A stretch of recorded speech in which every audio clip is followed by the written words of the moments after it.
صوفیہ۔ رات کے وقت وزیر اعظم کے دسترخوان پر اس کے چند منظور نظر عمرہ موجود تھے۔ قاسم کی عدم موجودگی میں وزیر اعظم نے طاہر سے معذرت کرتے ہوئے کہا، قاسم اپنے کسی دوست کے ہاں گیا ہوا ہے، وہ اپنے طرز عمل پر بہت نادم ہے۔ مجھے توقع ہے کہ کل یا پرسوں وہ خود تمہارے پاس آئے گا اور میں امید کرتا ہوں کہ تم دونوں ایک دوسرے کے لیے بہترین دوست ثابت ہوگے۔ طاہر نے کہا، وہ مجھے اپنی دوستی کے قابل پائے گا۔ کھانے کے دوران میں باقی مہمانوں سے ادھر ادھر کی باتیں کرنے کے بعد وزیر اعظم نے طاہر سے سوال کیا، کیا تمہیں سپہ سالار نے فوج میں کسی اعلیٰ عہدے کی پیشکش نہیں کی؟ میں نے سنا ہے کہ ولی عہد اور شہزادہ مستنصر نے تمہاری سفارش کی ہے۔ طاہر نے جواب دیا، سپہ سالار نے اس بارے میں مجھ سے کوئی بات نہیں کی اور نہ مجھے ولی عہد اور شہزادہ مستنصر کی سفارش کا علم ہے۔ وزیر اعظم نے غور سے طاہر کی طرف دیکھا اور کہا، اگر تم فوج میں جانا چاہو تو میں خود سپہ سالار سے کہہ سکتا ہوں، لیکن فوج کے اعلیٰ عہدوں پر ترک فائز ہیں اور ان کے بعد ایرانیوں کا اقتدار ہے، اس لیے ایک عرب افسر کے لیے ترقی کی کوئی گنجائش نہیں۔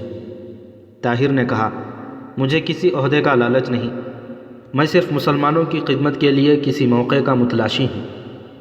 وزیر اعظم نے کہا، ایک معمولی عہدیدار کے لیے عام طور پر اپنے افسروں کو خوش رکھنے کا مسئلہ اس قدر اہم ہو جاتا ہے کہ وہ کوئی خدمت کر ہی نہیں سکتا۔ میں یہ چاہتا ہوں کہ تمہاری صلاحیتوں سے پورا فائدہ اٹھایا جائے۔ تم اس نازک دور میں سلطنت عباسیہ کی نہایت شاندار خدمات سر انجام دے سکتے ہو۔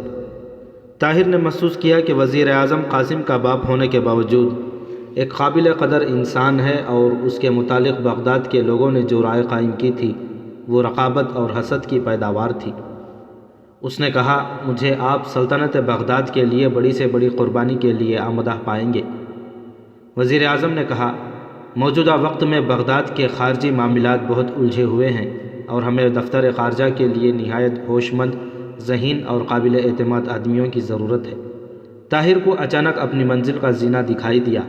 اس نے کہا، اپنی ذہانت اور ہوش مندی کے متعلق مجھے کوئی دعویٰ نہیں، لیکن آپ مجھے قابل اعتماد ضرور پائیں گے۔ وزیر اعظم نے کہا، میں کل وزیر خارجہ سے بات کروں گا، ممکن ہے کہ چند دن تک ایک نہایت اہم مہم تمہارے سپرد کر دی جائے، شاید قاسم بھی تمہارا رفیق کار ہو۔ تم خوارزم کے سفیر سے رابطہ پیدا کرنے کی کوشش کرو اور اگر ہو سکے تو اسے یقین دلاؤ کہ تم ان لوگوں میں سے ہو جو خوارزم پر تاتاریوں کا حملہ برداشت نہیں کریں گے۔ طاہر نے کہا، کیا اسے یقین دلانے کی بھی ضرورت ہوگی؟ عالم اسلام کا ایک حبل ترین فرد بھی خوارزم پر تاتاریوں کا حملہ برداشت نہیں کرے گا، لیکن کیا آپ کا یہ خیال ہے کہ چنگیز خان ضرور ترکستان پر حملہ کرے گا؟ وزیر اعظم نے کچھ سوچ کر جواب دیا، جب تک چنگیز خان کو بغداد کی غیر جانبداری کا یقین نہ ہوگا وہ جرأت نہیں کرے گا، اور ممکن ہے کہ اگر اس کی افواج نے ترکستان کی طرف پیش قدمی شروع کر دی تو ہمیں یہ بتانا پڑے کہ ہم اپنے اختلافات کے باوجود ایک اسلامی سلطنت پر تاتاریوں کی الغار برداشت نہیں کریں گے۔ تازہ اطلاعات یہ ہیں کہ چنگیز خان کی افواج خوارزم کی شمال مشرق سرحد پر جمع ہو رہی ہیں۔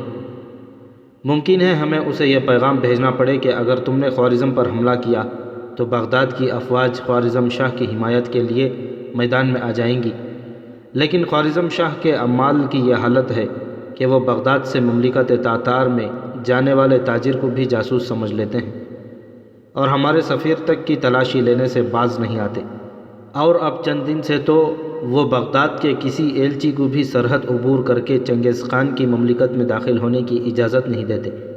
مجھے ڈر ہے کہ اگر یہی حالت رہی تو خوارزم کے ساتھ ہمارے تعلقات پہلے کی طرح کشیدہ ہو جائیں گے اور ممکن ہے کہ ہم ضرورت کے وقت چنگیز خان کو تنبیہ نہ کر سکیں۔ اس لیے اگر ہم اس نازک وقت پر خوارزم کے سفیر کے ساتھ تمہارے جیسے نوجوان کی دوستی کا فائدہ اٹھا سکے تو اس میں خوارزم اور بغداد دونوں کی بھلائی ہوگی۔ اسے صلاح الدین ایوبی کی بدولت تمہارے ساتھ بے حد عقیدت ہو چکی ہے، اس لیے تم موقع سے فائدہ اٹھاؤ۔ آج تم نے اسے بہت متاثر کیا تھا اور اس نے سب سے پہلے اٹھ کر تمہیں داد دی تھی۔ مجھے یقین ہے کہ تم سلطنت خوارزم کے متعلق اپنے نیک ارادے ظاہر کر کے اسے دوست بنانے میں کامیاب ہو جاؤ گے۔ طاہر نے جواب دیا، خوارزم کے متعلق نیک ارادوں کا اظہار میرے دل کی آرزو ہوگی اور مجھے یقین ہے کہ میں اسے اپنے خلوص سے متاثر کر لوں گا اور اگر آپ نے مجھے چنگیز خان کو تنبیہ کرنے کے لیے منتخب کیا ہے تو میں اسے اپنی خوشبختی سمجھتا ہوں۔ وزیر اعظم نے کہا، ابھی تک یہ فیصلہ نہیں ہوا کہ یہ مہم کس کے سپرد کی جائے گی، لیکن اگر تم نے خوارزم کے سفیر کا اعتماد حاصل کر لیا تو تمہاری کامیابی کے امکانات بہت روشن ہو جائیں گے، کیونکہ خوارزم کی گزرگاہیں ہمارے لیے بند ہونے کی صورت میں ہمارے ایلچی کو مشرق کے دشوار گزار پہاڑی علاقوں میں سے ایک لمبا چکر کاٹ کر وہاں جانا پڑے گا، اور یہ راستہ وحشی اور لٹیرے قبائل کی موجودگی میں اور بھی خطرناک ہے۔ کھانے سے فارغ ہو کر کچھ دیر اور باتیں کرنے کے بعد وزیر اعظم نے طاہر کو رخصت کرتے ہوئے کہا، مجھے امید ہے کہ میرے اور تمہارے درمیان جو باتیں ہوئی ہیں وہ دوسروں تک نہیں پہنچیں گی۔ طاہر نے کہا، اگر آپ مجھ سے یہ وعدہ نہ بھی لیتے تو بھی میں کسی کے ساتھ یہ باتیں نہ کرتا۔ بہرحال آپ کی تسلی کے لیے میں وعدہ کرتا ہوں، اور میرا وعدہ ایک سیاستدان کا وعدہ نہیں، ایک سپاہی کا وعدہ سمجھیے۔ وزیر اعظم کے اشارے سے اس کا محافظ طاہر کو محل سے باہر چھوڑنے کے لیے اس کے ساتھ ہو لیا۔ پہلا دروازہ گزرنے کے بعد باغ میں پاؤں رکھتے ہوئے طاہر نے کہا، اب آپ جائیے، مجھے راستہ معلوم ہے۔ محافظ نے مصافحہ کرتے ہوئے کہا، آپ کو گھر تک پہنچانے کے لیے محل کے دروازے پر بھگی موجود ہے۔ طاہر پھولوں کی کیاروں میں سے گزرتا ہوا سڑک پر آہستہ آہستہ چل رہا تھا۔ پھولوں کی مہک سے لبریز ہوا کے جھونکے اس کے دل و دماغ میں ایک تازگی اور سرور پیدا کر رہے تھے۔ یہ دن اس کی زندگی کا مبارک ترین دن تھا۔ وہ صبح سے اب تک اپنے کئی سپنوں کی تعبیر دیکھ چکا تھا۔ تیغ زنی کے مقابلے میں اس کی کامیابی نے اس کے لیے منزل مقصود کی کئی راہیں کھول دی تھیں۔ ولی عہد کا بہترین گھوڑا اور اس کی تلوار اس کے پاس پہنچ چکی تھی۔ شہزادہ مستنصر کو اس نے اپنا گرویدہ بنا لیا تھا۔ بغداد کے امراء اس کے معترف ہو چکے تھے، تاہم اسے یہ خدشہ تھا کہ اس نے وزیر اعظم کو ناراض کر لیا ہے۔ اس کے متعلق وہ یہ سن چکا تھا کہ وہ نہایت منتقم المزاج آدمی ہے اور اس کی ایک تدبیر اس کے تمام ارادوں پر پانی پھیر سکتی ہے۔ لیکن دسترخوان پر وزیر اعظم کی خندہ پیشانی اور حسن سلوک نے ان خیالات کی تردید کر دی تھی، اور اس کی باتوں نے یہ ثابت کر دیا تھا کہ وہ اس کا سب سے بڑا دوست اور خیر خواہ ہے۔ بغداد کا یہ جہاندیدہ سیاستدان، جس کی وہ اب تک ہزاروں برائیاں سن چکا تھا، اب اسے انسانیت کے بہترین اوصاف کا پیکر مجسم نظر آتا تھا۔ طاہر کو قاسم کا خیال آیا اور اس نے اپنے دل میں کہا، کاش میں اسے میدان میں اس قدر ذلیل نہ کرتا۔ وزیر اعظم وسیع النظری کے باوجود اس کا باپ ہے اور اسے یقیناً اس بات کا دکھ ہوگا۔ دسترخوان پر قاسم کا موجود نہ ہونا اس بات کی دلیل تھی کہ وہ اپنے دل میں ابھی تک پیچ و تاب کھا رہا ہے۔ طاہر کو وزیر اعظم کے یہ الفاظ یاد آئے کہ قاسم کل یا پرسوں تک تمہارے پاس آئے گا۔ طاہر نے پہلی دفعہ قاسم کے لیے اپنے دل میں برادرانہ شفقت محسوس کی۔ اس نے سوچا کہ وہ شاید اپنے باپ کے مجبور کرنے پر اس کے پاس آئے، تاہم اس کے دل میں ایک تکلیف دہ احساس ضرور ہوگا۔ بہتر یہ ہے کہ میں خود پہل کروں، خود اس کے پاس جاؤں اور یہ کہوں، قاسم میں تمہارا دوست ہوں۔ بغداد کی بھلائی کے لیے، دولت عباسیہ کی بھلائی کے لیے ہمیں ایک دوسرے کا دوست بننا چاہیے۔ کاش میں ابھی گھر جانے سے پہلے قاسم سے مل سکتا، لیکن اتنی جلدی نہیں، مجھے قاسم کا غصہ ٹھنڈا ہو جانے کا انتظار کرنا چاہیے۔ کل میں عبدالعزیز کے ساتھ شکار پر جانے سے پہلے اسے ضرور ملوں گا، اور لوکس اس کا استاد ہے۔ اس شہر میں اجنبی بھی، میں اس کی دلجوئی بھی کروں گا۔ اچانک طاہر نے اپنے ہاتھ پر کسی کی گرفت محسوس کی اور اسے پیچھے سے کوئی یہ کہتا ہوا سنائی دیا، ٹھہریے۔ طاہر نے چونک کر تلوار کے قبضے پر ہاتھ رکھتے ہوئے پیچھے مڑا۔ اس کے سامنے ایک خواجہ سرا کھڑا تھا۔ خواجہ سرا نے اپنے منہ پر انگلی رکھتے ہوئے اسے خاموش رہنے کی ہدایت دی اور کہا، میرے ساتھ آئیے۔ طاہر ایک لمحے کے لیے دزبزب کے عالم میں کھڑا رہا۔ خواجہ سرا نے کہا، ڈریے نہیں، میرا پیغام سلامتی کا پیغام ہے۔ سڑک کے دونوں جانب بہنے والی نہروں پر تھوڑے تھوڑے فاصلے پر سنگ مرمر کی سیلیں پلوں کا کام دے رہی تھیں۔ خواجہ سرا جلدی سے نہر عبور کر کے پھلوں کی کیاری میں کھڑا ہو گیا، اور طاہر ایک لمحہ سوچنے کے بعد اس کے پیچھے ہو لیا۔ کسی غیر متوقع خطرے کا مقابلہ کرنے کے لیے اس کا دایاں ہاتھ تلوار کے قبضے پر تھا۔ پھولوں کی کیاری میں سے گزرنے کے بعد وہ خواجہ سرا کے پیچھے گھنے درختوں کے ایک جھنڈ میں داخل ہوا۔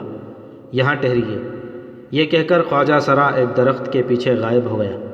خواجہ سرا کے غائب ہو جانے کے بعد طاہر نے اچانک یہ محسوس کیا کہ اس نے اپنی راہ سے بھٹکنے میں غلطی کی ہے۔ اس نے احتیاطاً تلوار نیام سے نکالی اور درختوں کے درمیان ذرا کھلی جگہ چھوڑ کر ایک درخت کے پیچھے چھپ کر کھڑا ہو گیا۔ تھوڑی دیر بعد درختوں کے پتوں میں ہلکی ہلکی سرسراہٹ پیدا ہوئی اور ایک نوجوان لڑکی درختوں کی تاریک سائے سے نمودار ہو کر اس جگہ آ کھڑی ہوئی جہاں کچھ دیر پہلے طاہر کھڑا تھا۔ چاند کی روشنی پتوں میں سے چھن چھن کر اس کے چہرے پر پڑ رہی تھی۔ وہ خوبصورت تھی۔ طاہر نے چاند کی کرنوں کو کسی پھول کی سفید پنکھڑیوں میں اس قدر تازگی اور دل فریبی پیدا کرتے ہوئے نہ دیکھا تھا۔ لیکن وہ کون تھی؟ طاہر ایک لمحے کے لیے تصور حیرت بن کر اس حسین، سادہ اور معصوم چہرے کی طرف دیکھتا رہا۔ نوجوان لڑکی پریشان سی ہو کر ادھر ادھر جھانک رہی تھی۔ بالآخر اس نے ہچکچاتے ہوئے آہستہ سے کہا، آپ کہاں ہیں؟ طاہر تلوار نیام میں ڈالتے ہوئے درخت کی آڑ سے باہر نکلا۔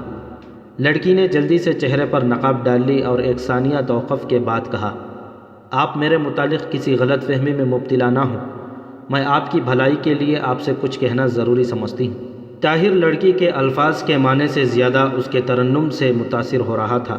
لڑکی نے پھر تھوڑی دیر رک کر کہا، آپ بغداد میں ایک اجنبی ہیں، ہو سکتا ہے کہ یہاں آپ کے مخلص دوست بھی ہوں، لیکن آپ دوست نما دشمنوں کی تعداد ہمیشہ زیادہ پائیں گے، اور ممکن ہے کہ جس شخص سے آپ پھولوں کی توقع رکھتے ہوں اس کے ہاتھ میں آپ کے لیے ایک زہر آلود نشتر ہو۔ قاسم سے باخبر رہیے، آپ کے متعلق اس کے ارادے خطرناک ہیں۔ طاہر نے جواب دیا، کل میں نے اس کے ساتھ کچھ زیادتی کی تھی، وہ یقیناً مجھ سے خفا ہوگا، لیکن مجھے یقین ہے کہ میں اپنے متعلق اس کا دل صاف کر لوں گا۔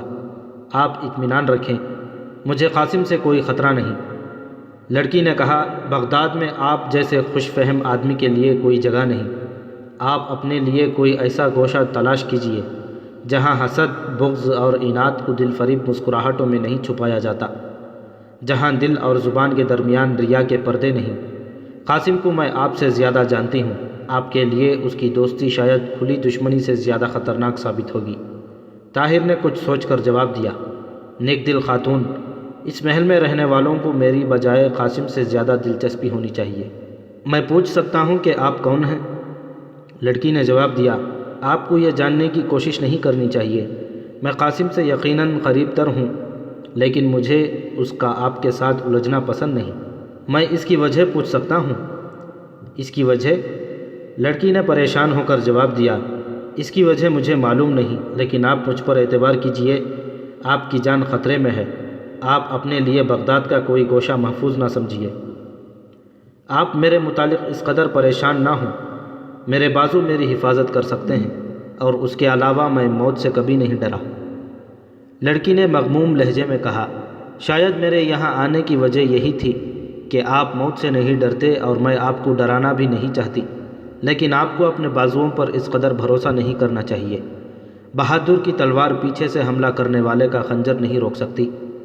طاہر نے کہا، میں قاسم کو اس قدر بزدل نہیں سمجھتا۔ لڑکی نے کہا، قاسم بزدل نہیں، لیکن انتقام کے جوش میں وہ سب کچھ کر سکتا ہے۔ میں اس کا جوش ٹھنڈا کرنے کی کوشش کروں گا۔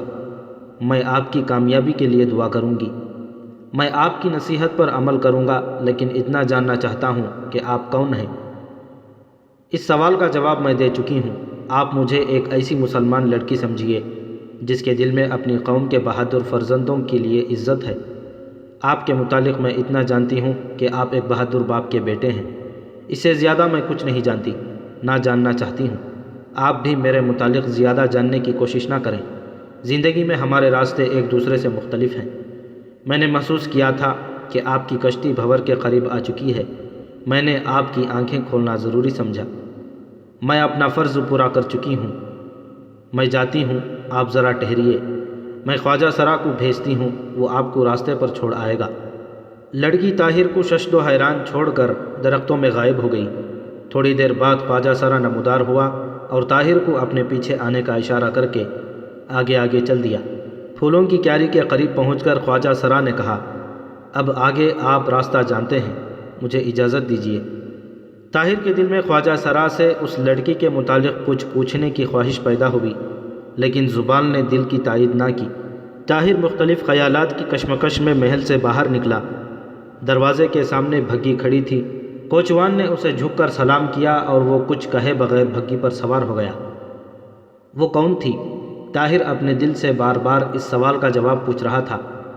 کل اس نے استبل کے سامنے 2 لڑکیوں کو دیکھا تھا اور وہ غالباً ان میں سے ایک تھی، لیکن اس نے اس کے متعلق اس قدر پریشانی کا اظہار کیوں کیا؟ وہ قاسم سے اس قدر بدظن کیوں تھی؟ اچانک طاہر کے دماغ میں ایک خیال آیا اور اس کی پریشانی دور ہونے لگی۔ وہ لڑکی اسے یہ سمجھانا چاہتی تھی کہ بغداد میں رہنا اس کے لیے خطرناک ہے، اور اپنے اس دعوے کے ثبوت میں اس نے بغداد کے لوگوں کی نہایت گھناؤنی تصویر پیش کی تھی۔ کیا یہ قاسم کی شرارت نہیں؟ اور یہ شرارت اس لیے تو نہیں کی گئی کہ وہ مرعوب ہو کر بغداد سے چلا جائے۔ آخر وزیر اعظم کے محل میں رہنے والی ایک لڑکی کو، جو یقیناً قاسم کی کوئی رشتہ دار یا خادمہ ہوگی، اس کے ساتھ اس قدر ہمدردی کیوں ہونے لگی؟ لیکن وہ خادمہ نہیں تھی، وہ ایک شہزادی نظر آتی تھی۔ طاہر کی آنکھوں میں اس کی حسین و جمیل تصویر پھرنے لگی۔ وہ یقیناً وزیر اعظم کے خاندان سے تعلق رکھتی تھی۔ اس کے الفاظ میں خلوص تھا، اس کے چہرے پر سادگی تھی۔ وہ تصنع اور فریب سے ناواقف معلوم ہوتی تھی۔ ہو سکتا ہے اسے قاسم سے کوئی رنجش ہو، لیکن وہ بہرحال ایک اجنبی تھا، اور اونچے طبقے کے لوگ گھر کے معاملات میں ایک اجنبی کے سامنے ظاہر نہیں کرتے۔ پھر اسے یہ کیوں کر معلوم ہوا کہ وہ ایک بہادر باپ کا بیٹا ہے؟ اس نے وہ تمام معلومات کسی مرد سے حاصل کی ہوں گی، اور وہ مرد قاسم کے سوا اور کون ہو سکتا ہے؟ قاسم کسی پردے کی آڑ میں کھڑا ہو کر وزیر اعظم سے اس کی باتیں سن رہا ہوگا، اور وزیر اعظم کو اس کی طرف بہت زیادہ مائل دیکھ کر اپنے حریف کو راستے سے ہٹانے کے لیے اس نے یہ سازش کی ہوگی۔ اس لڑکی کو یقیناً اس نے سکھا پڑھا کر اسے بیوقوف بنانے کے لیے بھیجا ہوگا، اور اب وہ لڑکی قاسم سے جا کر یہ کہے گی کہ میں نے اسے بہت ڈرایا۔ وہ تمہارے پاس آ کر معذرت کرے گا اور تمہارے سامنے 2 زانو ہو کر دوستی کے لیے ہاتھ پھیلائے گا۔ ان خیالات سے طاہر نے 2 نتائج اخذ کیے۔ ایک یہ کہ قاسم اپنے باپ کی ڈانٹ ڈپٹ کے بعد اپنے گزشتہ طرز عمل کی تلافی کے لیے تیار ہے، لیکن وہ یہ چاہتا ہے کہ دوستی کی تجدید کے لیے میں پہل کروں، اور اس مقصد کے لیے وہ اس کے دل میں ایک احساس مرعوبیت پیدا کرنا چاہتا ہے۔ دوسرا یہ ہے کہ اگر اس واقعے کے بعد اس نے پہل کی تو وہ یہ سمجھے گا کہ یہ اس لڑکی کی دھمکیوں کا اثر ہے، اس لیے بہتر ہے کہ وہ قاسم کا دروازہ کھٹکھٹانے کے بجائے اس کا انتظار کرے۔ اس لڑکی نے قاسم کو جس قدر خطرناک ثابت کرنے کی کوشش کی تھی، اسی قدر وہ اسے سادہ اور بے ضرر نظر آتا تھا۔ اپنے گھر پہنچ کر دل میں قاسم کے لیے وہی جذبات تھے جو ایک بڑا بھائی چھوٹے اور ضدی بھائی کے لیے محسوس کرتا ہے۔ نوجوان لڑکی کے متعلق اس کی رائے یہ تھی کہ وہ ان امیر زادیوں میں سے ایک ہے جن کی عمر تصنع اور بناوٹ میں گزر جاتی ہے، جو جھوٹ کو سچ بنانا ایک کمال سمجھتی ہیں۔ لیکن رات کو سونے سے پہلے جب وہ اپنے بستر پر لیٹا ہوا ان تمام واقعات پر غور کر رہا تھا، اس نے اپنے دل میں سوال کیا، کیا وہ سادہ اور معصوم لڑکی اس قدر جھوٹ بول سکتی ہے؟ اس سوال کا جواب سوچتے ہوئے وہ اس ذہنی کیفیت سے دوچار ہو رہا تھا جس میں دل اور دماغ کی مختلف آوازیں انسان کو کسی فیصلے پر نہیں پہنچنے دیتی۔ اگلے دن صبح سے لے کر دوپہر تک قاسم گھر سے غائب رہا، اور صفیہ پریشانی کی حالت میں تھوڑے تھوڑے وقفے کے بعد محل کے خادموں سے اس کے متعلق پوچھتی رہی۔ دوپہر کے وقت اسے معلوم ہوا کہ قاسم آ گیا ہے اور اپنے 15 دوستوں کے ساتھ محل کے مشرقی کونے میں بیٹھا ہوا ہے۔ محل کے اس کونے کے برآمدے کا رخ دریا کی طرف تھا، اور سنگ مرمر کی سیڑھیاں برآمدے کی کرسی سے شروع ہو کر دریا تک جا پہنچتی تھیں۔ پانی کی سطح سے ذرا اوپر آخری سیڑھی پر کہیں کہیں لوہے کی میخیں لگی ہوئی تھیں، اور ان میخوں کے ساتھ چھوٹی چھوٹی خوبصورت کشتیاں بندھی ہوئی تھیں۔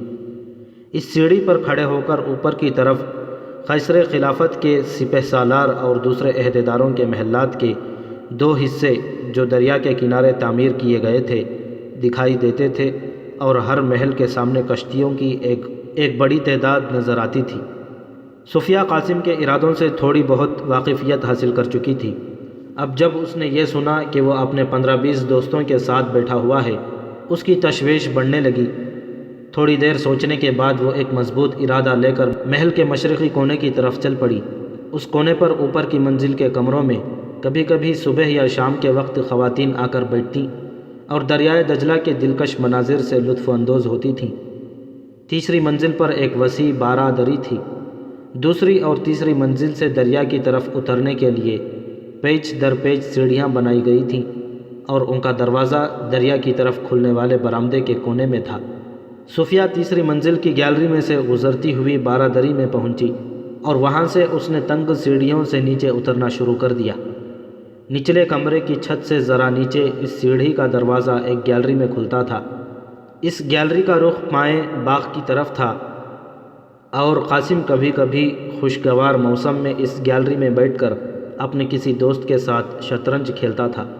نیچے اور اوپر سے ان سیڑھیوں کے سوا اس گیلری میں آمد و رفت کا کوئی راستہ نہ تھا۔ وہ کمرہ جس میں قاسم بیٹھا تھا اس کے دریچے اس گیلری میں کھلتے تھے۔ صوفیہ ایک دریچے کے قریب بیٹھ گئی اور پردے کو تھوڑا سا ایک طرف سرکا کر نیچے جھانکنے لگی۔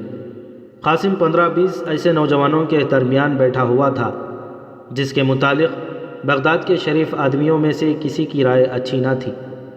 صوفیہ انہیں اکثر قاسم کے ساتھ دیکھ چکی تھی، ان میں سے لوکس بھی تھا، لیکن آج وہ خلاف عادت بہت سنجیدہ نظر آتا تھا۔ قاسم نے کہا، بدنامی کے داغ خون سے دھوئے جاتے ہیں۔ اس نے مجھے دھوکہ دیا۔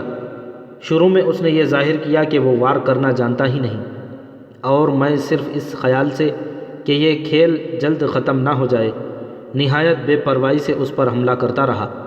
اگر مجھے یہ معلوم ہوتا کہ میرے بازو شل ہو جانے کے بعد وہ اس قدر تیزی سے حملہ کرے گا تو میں شروع میں ہی یہ کھیل ختم کر ڈالتا۔ اور لوکس کے ساتھ بھی اس نے دھوکہ کیا۔ لوکس پر اس نے خلاف توقع دھاوا بول دیا۔ خیر، اب دیکھا جائے گا۔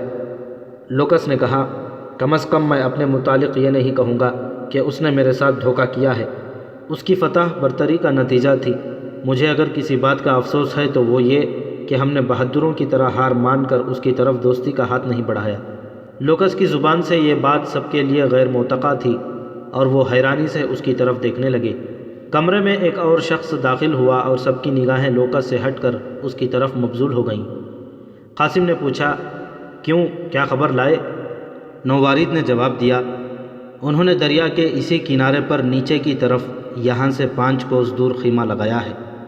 اس وقت وہ شکار کھیل رہے ہیں اور رات کے وقت، قاسم نے اس کا فقرہ پورا کرتے ہوئے کہا، رات کے وقت گدھے کی نیند سو رہے ہوں گے۔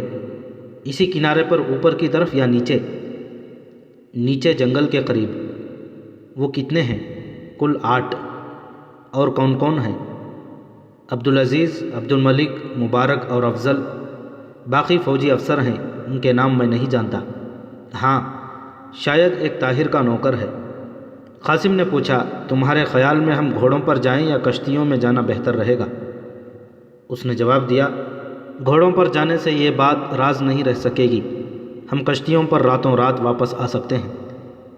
لوکس کی طرف متوجہ ہوا، اگر آپ کو ہمارا ساتھ دینا پسند نہ ہو تو آپ یہاں رہ سکتے ہیں، میرے خیال میں ایک آدمی سے کوئی خاص کمی نہیں ہوگی۔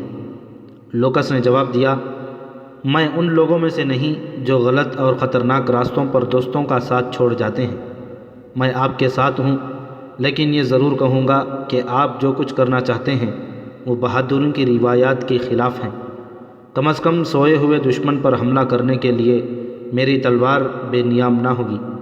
قاسم نے ہنستے ہوئے کہا، تمہارا خیال ہے کہ ہم 18 ان 8 سوئے ہوئے آدمیوں کو قتل کرنے کے ارادے سے جا رہے ہیں؟ نہیں، ہم انہیں جگا کر منہ ہاتھ دھونے اور اچھی طرح مسلح ہو کر سامنے آنے کا موقع دیں گے۔ اس کے بعد اگر وہ بھاگ جائیں تو میری یہ خواہش نہیں کہ ہم خواہ مخواہ ان کے خون سے ہاتھ رنگیں۔ میں انہیں مارنا نہیں چاہتا، بھگانا چاہتا ہوں۔ اپنے ساتھ زیادہ آدمی لے جانے سے میرا مقصد صرف یہی ہے کہ وہ مرعوب ہو کر بھاگ جائیں۔ لوکس نے کہا، اگر وہ مقابلہ کرنے پر اتر آئیں تو؟ قاسم نے جواب دیا، تو ان کے ساتھ وہی سلوک ہوگا جو اپنا مرتبہ نہ پہچاننے والے لوگوں کے ساتھ ہونا چاہیے۔ آپ ابھی مجھ سے شکایت کر رہے تھے کہ عبدالعزیز آپ کو جھنجھوڑ کر کرسی پر بٹھا رہا تھا۔ اگر آپ کو اپنی عزت کا پاس نہیں تو مجھے اس کا پاس ضرور ہے۔ طاہر کے ایک دوست کی طرف سے یہ فقط تمہید تھی۔ اگر ہم نے اس کی آنکھیں کھولنے کے لیے کچھ نہ کیا تو بغداد کا ہر فاتح مست ہو کر ہمارے سر پر چڑھ جائے گا۔ لیکن آپ کے ابا جان کو اگر ہمارے ارادے معلوم ہو جائیں تو شاید وہ اپنی مصلحتوں کے پیش نظر منع کریں، لیکن مجھے یقین ہے کہ جب میں ان کے سامنے اپنی مہم کی کامیابی کا ذکر کروں گا تو وہ آپ سب کو اپنے دسترخوان پر بلائیں گے۔ لوکس نے قدر مغموم لہجے میں کہا، تو میں آپ کے ساتھ ہوں۔ قاسم نے اپنے تمام دوستوں کو مخاطب کرتے ہوئے کہا، یاد رکھیے طاہر کا ہر صورت میں بغداد سے کوچ کرنا ہمارے لیے بہتر ہے۔ وہ سپہ سالار کے محل اور قیصر خلافت تک رسائی حاصل کر چکا ہے، اور اگر وہ کسی بڑے منصب پر پہنچ گیا تو ہر میدان میں اپنے دوستوں کو آگے کرے گا اور ہم سب کے لیے ترقی کی راہیں مسدود ہو جائیں گی۔ صفیہ جو کچھ جاننا چاہتی تھی وہ اسے معلوم ہو چکا تھا۔ وہ اٹھی اور دبے پاؤں گیلری سے گزر کر سیڑھیوں پر چڑھنے لگی۔ اس کے ذہن میں بار بار یہ الفاظ گھوم رہے تھے، دریا کے اسی کنارے پر، یہاں سے کوئی 5 کوس دور نیچے کی طرف۔ اس کے دل کی دھڑکن کبھی سست اور کبھی تیز ہو رہی تھی۔ خیالات کے ایک ہیجان کے ماتحت وہ کبھی چلتے چلتے رک جاتی اور کبھی تیزی سے قدم اٹھانے لگتی۔ وہ طاہر کو ایک بار پھر باخبر کرنا چاہتی تھی، اس کی جان بچانا چاہتی تھی، لیکن کیوں؟ کیا اس لیے کہ وہ محض ایک بہادر نوجوان تھا؟ کیا صرف اس لیے کہ وہ بغداد میں ایک اجنبی تھا، ایک اجنبی بدو؟ بدو بدو، اس نے چند بار یہ الفاظ دہرایا اور اس میں ایک مٹھاس، ایک لذت اور ایک کشش محسوس کرنے لگی۔ اس نے اپنے دل میں کہا، کاش میں بھی ایک بدو ہوتی اور کسی صحرا کی تند ہواؤں میں اس کے دامن کا سہارا لے سکتی۔ اسے سنگ مرمر کا یہ عالیشان محل ایک بدو کے خیمے کے مقابلے میں غیر مکمل نظر آ رہا تھا۔ وہ ان دلکش فضاؤں میں سانس لینا چاہتی تھی جہاں آزادی کے نخلستانوں میں محبت کے چشمے پھوٹتے تھے، جہاں مکر دریا نے انسانیت کا چہرہ ابھی تک مسخ نہیں کیا تھا۔ اس نے پھر اپنے دل میں کہا، صفیہ، صفیہ، اپنے دل کو فریب نہ دو، اس کی دنیا اور تمہاری دنیا میں ایک ناقابل عبور سمندر حائل ہے۔ وہ ایک عام آدمی ہے اور تم وزیر اعظم کی بھتیجی ہو۔ تم اس کی جان بچا سکو تو یہ ایک کار خیر ہے، اس سے زیادہ ایسے خواب نہ دیکھو جن کی کوئی تعبیر نہیں۔ وہ سکینہ کو تلاش کرتی ہوئی ایک کمرے میں پہنچی۔ سکینہ تکیے کے سہارے قالین پر بیٹھی ایک کتاب پڑھ رہی تھی۔ اس نے صفیہ کی طرف دیکھ کر پوچھا، صفیہ، تم کہاں گئی تھی؟ میں نے تمہیں بہت تلاش کیا، آؤ مجھے ان اشعار کا مطلب سمجھاؤ۔ صفیہ نے کہا، سکینہ، آج گھوڑے پر سیر کے لیے نہ چلو گی؟ سکینہ نے حیران ہو کر جواب دیا، اس وقت؟ صفیہ نے کہا، میرا مطلب ہے تھوڑی دیر کے بعد۔ سکینہ نے کتاب کی طرف دیکھتے ہوئے بے پرواہی سے کہا، شام کے وقت چلیں گے۔ صفیہ نے سکینہ کے قریب بیٹھتے ہوئے کہا، آج ہم میدان کے بجائے دریا کے کنارے چلیں گے۔ سکینہ نے جواب دیا، تمہارا مقصد یہ ہے کہ بغداد کے لوگ ہم سے اچھی طرح واقف ہو جائیں اور ابا جان ہمارا گھوڑوں پر سوار ہونا بند کر دیں۔ یاد ہے پچھلی دفعہ ہم دریائے دجلہ کے کنارے گئے تھے تو کس قدر ناراض ہوئے تھے۔ صفیہ نے کہا، نقاب میں ہمیں کون پہچانے گا، لیکن ہمارے گھوڑے تو پہچانے جا سکیں گے۔ یہ سن کر صفیہ سوچ میں پڑ گئی اور اس نے اس موضوع پر زیادہ بحث کرنا مناسب نہ سمجھا۔ شام ہونے تک سکینہ نے اس سے چند بار پوچھا، صفیہ، تم بہت مغموم ہو، آخر بتاؤ تو صحیح تمہیں کس بات کی پریشانی ہے؟ اور اس نے ہر بار یہی جواب دیا، سکینہ، آج میرا جسم ٹوٹ رہا ہے، گھوڑے پر ایک لمبی دوڑ لگانے کے بعد میری طبیعت ٹھیک ہو جائے گی۔ صفیہ کے اصرار پر سکینہ معمول سے کچھ دیر بعد پہلے سیر کو جانے کے لیے تیار ہو گئی۔ جب وہ گھوڑوں پر سوار ہو کر محل سے باہر نکلی تو صفیہ نے اپنے گھوڑے کی بھاگ کھینچتے اور چند بار ایڑ لگانے کے بعد اسے شوق کرتے ہوئے کہا، آؤ سکینہ، دریا کے کنارے ایک دوڑ لگائیں، ہم جلد واپس آ جائیں گے۔ اس کنارے پر شہر کے لوگوں کی آمد و رفت ویسے ہی کم ہے، اور اگر بالفرض کوئی ہمارے گھوڑوں سے ہمیں پہچان بھی لے تو اسے شکایت لے آنے کی جرت نہیں ہوگی، اور پھر اس میں برائی ہی کیا ہے؟ آخر ہماری وہ مائیں اور بہنیں بھی تو ہیں جو مردیں کے دوش بدوش میدان جنگ میں جایا کرتی تھیں۔ سکینہ نے کہا، لیکن دریا کے کنارے کون سا میدان جنگ ہے؟ صفیہ نے لاجواب سی ہو کر کہا، میں سمجھی تم ڈرتی ہو، لیکن میں تمہیں یقین دلاتی ہوں کہ میرا خنجر تمہاری حفاظت کرے گا۔ سکینہ نے کہا، میں کسی سے کیوں ڈرنے لگی؟ کیا میرے پاس خنجر نہیں؟ چلو۔ سکینہ کا ارادہ بدل جانے کے خوف سے صفیہ نے جلدی سے گھوڑا دریا کی طرف موڑ دیا اور آن کی آن میں یہ دونوں شہر کے آبادی سے نکل گئیں۔ تھوڑی دور آگے جا کر سکینہ نے شور مچانا شروع کر دیا، صفیہ ٹھہرو، آگے جانا خطرناک ہے۔ صفیہ، صفیہ، کیا تم حسن بن صباح کے جنت میں پہنچنے کا ارادہ کر چکی ہو؟ صفیہ کی تدبیر کامیاب ہو چکی تھی۔ وہ یہی چاہتی تھی کہ سکینہ تھوڑی دور تک اس کا ساتھ دے۔ اس نے گھوڑا روکے بغیر مڑ کر سکینہ کی طرف دیکھا اور یہ ظاہر کرتے ہوئے کہ وہ گھوڑے کی باگ کھینچ کر اسے روکنے کی کوشش کر رہی ہے، بلند آواز میں کہا، سکینہ، یہ گھوڑا آج ذرا سرکشی دکھا رہا ہے، میں اس کا مزاج درست کرتی ہوں۔ تم اگر آگے جانے سے ڈرتی ہو تو ٹھہرو، میں ابھی آتی ہوں۔ اور سکینہ کہہ رہی تھی، کیسی بے وقوف ہو تم، میں نے تمہیں کہا نہیں تھا کہ اس گھوڑے پر صرف قاسم سوار ہو سکتا ہے، تم اس پر مت چڑھو۔ صفیہ نے مڑ کر جواب دیا، اس کا جوش ابھی ٹھنڈا ہو جائے گا، زیادہ سے زیادہ 2 کوس اور بھاگے گا۔ سکینہ نے کچھ دور اور اس کا ساتھ دیا اور بالآخر گھوڑے کو روک کر انتہائی پریشانی کی حالت میں صفیہ کے صبا رفتار گھوڑے کی طرف دیکھنے لگی۔ گھوڑا گرد کے اڑتے ہوئے بادلوں میں روپوش ہو گیا اور سکینہ دیر تک وہاں کھڑی رہی۔ سورج غروب ہونے میں کافی دیر تھی۔ کنارے کے آس پاس کسانوں اور چرواہوں کی چند بستیاں دیکھ کر سکینہ نے اپنے متعلق کوئی زیادہ خطرہ محسوس نہ کیا۔ چند بار سکینہ کو غصہ آیا اور اس نے چاہا کہ واپس جائے، لیکن جب اسے یہ خیال آیا کہ گھر جا کر کیا بتائے گی تو اس کا ارادہ بدل جاتا۔ اچانک اسے خیال آیا کہ اس کا ایک جگہ کھڑا رہنا درست نہیں۔ اس نے معمولی رفتار سے گھوڑا چھوڑ دیا، کوئی آدھ میل نیچے جا کر اسے موڑ لیا اور پھر کوئی 1 میل آہستہ آہستہ شہر کی طرف چل کر رک گئی۔ مغرب کی طرف شفق کی سرخی چھا رہی تھی، درختوں کے سائے تیزی سے بڑھ رہے تھے، پرندے کھیتوں سے آشیانوں کی طرف پرواز کر رہے تھے۔ سکینہ کی تشویش بڑھ رہی تھی، تاہم وہ اپنے دل کو تسلی دینے کے لیے یہ کہہ رہی تھی، وہ ایسی نادان نہیں، وہ یقیناً بہت دور نہیں گئی ہوگی، وہ مجھے ستانے کے لیے دریا کے کنارے کسی درخت کی آڑ میں چھپ کر کھڑی ہوگی۔ اگر میں چل پڑوں تو وہ گھوڑا دوڑا کر مجھ سے آ ملے گی اور پھر میرے قریب پہنچ کر زور سے قہقہے لگائے گی۔ سکینہ کے دل میں دوسرا خیال آیا، لیکن خدا نخواستہ اگر اسے کوئی حادثہ پیش آ گیا ہو، پھر بھی مجھے چلنا چاہیے۔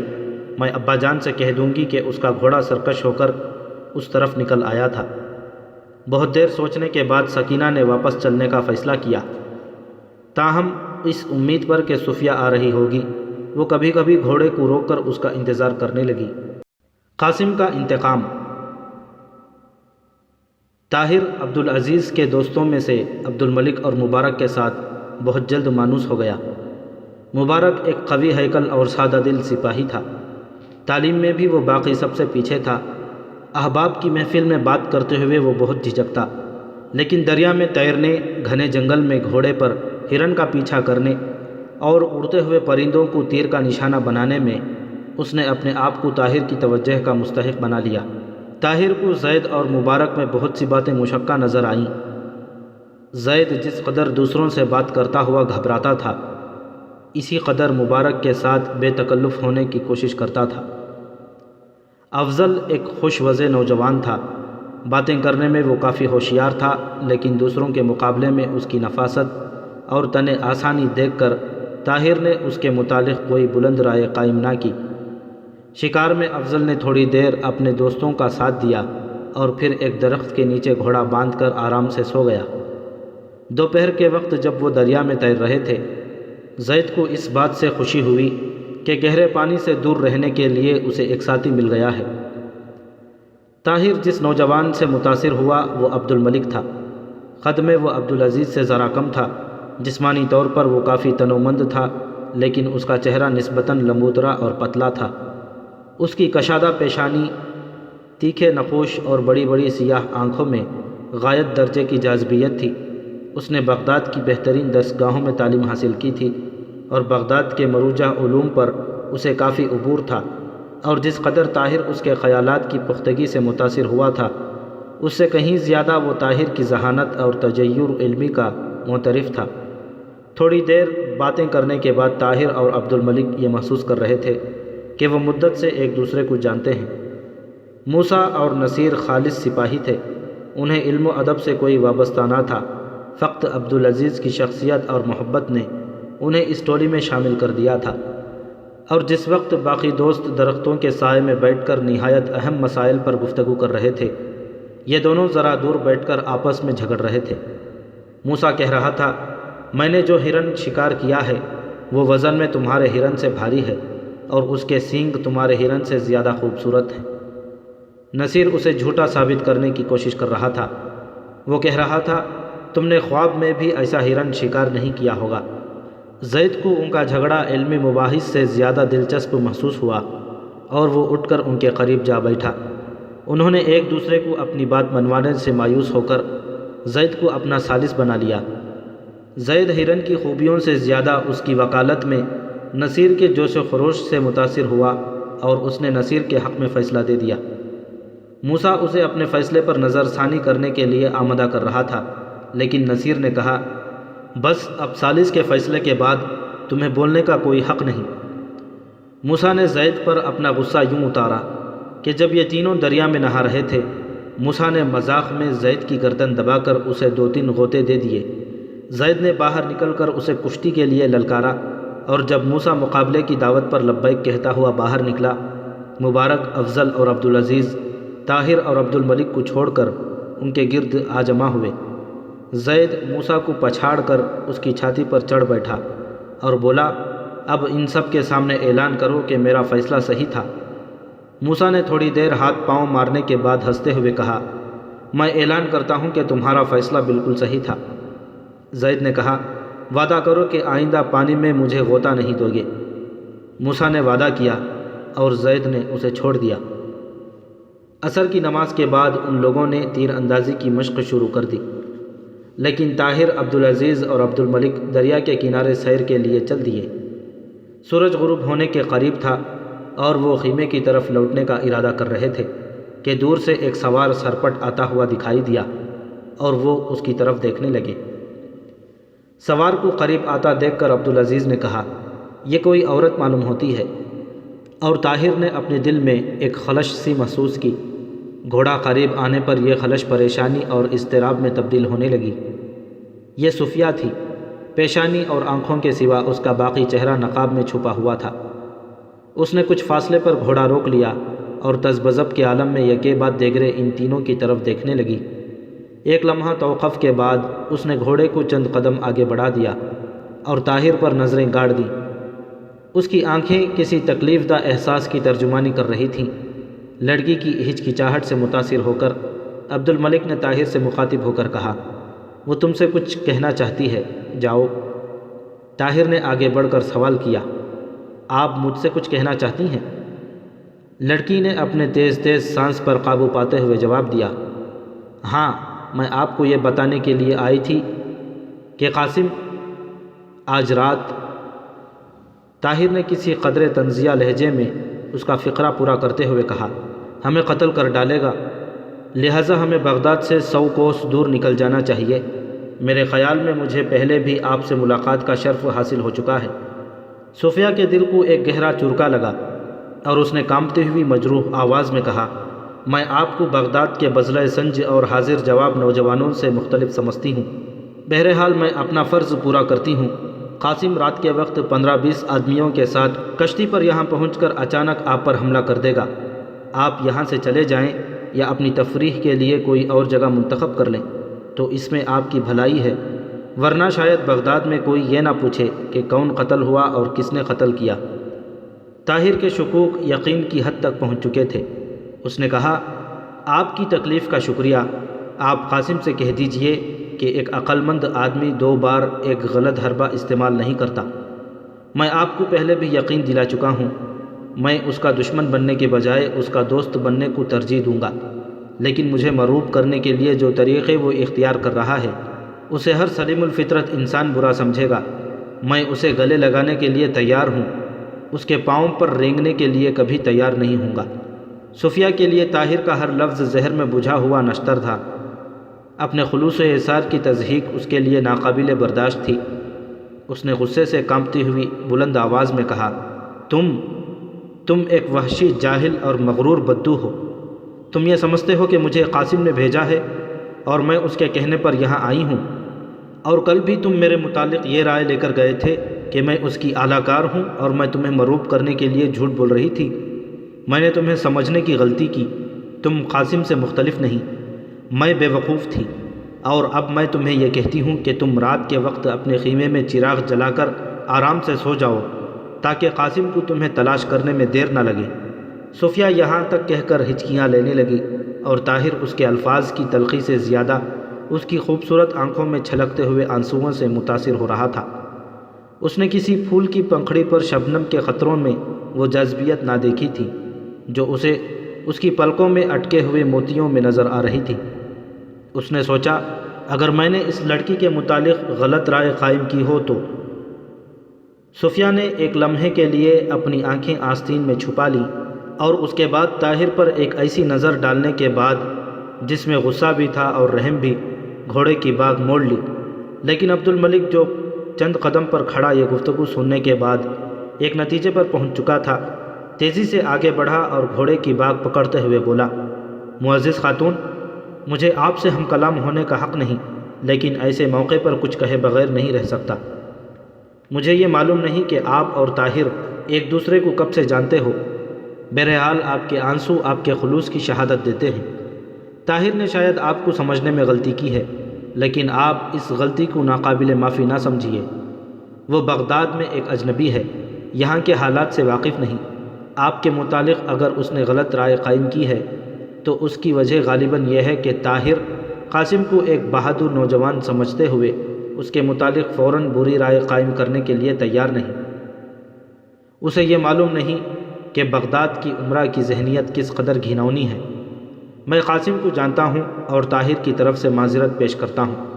آپ کو طاہر کے الفاظ سے یقیناً رنج ہوا ہوگا، لیکن آج رات اگر قاسم کے متعلق اس کی خوش فہمی دور ہو گئی تو اس کے بعد آپ سے اس طرح پیش آنے پر اسے جو ندامت اور افسوس ہوگا، شاید آپ اس کا اندازہ نہ لگا سکیں۔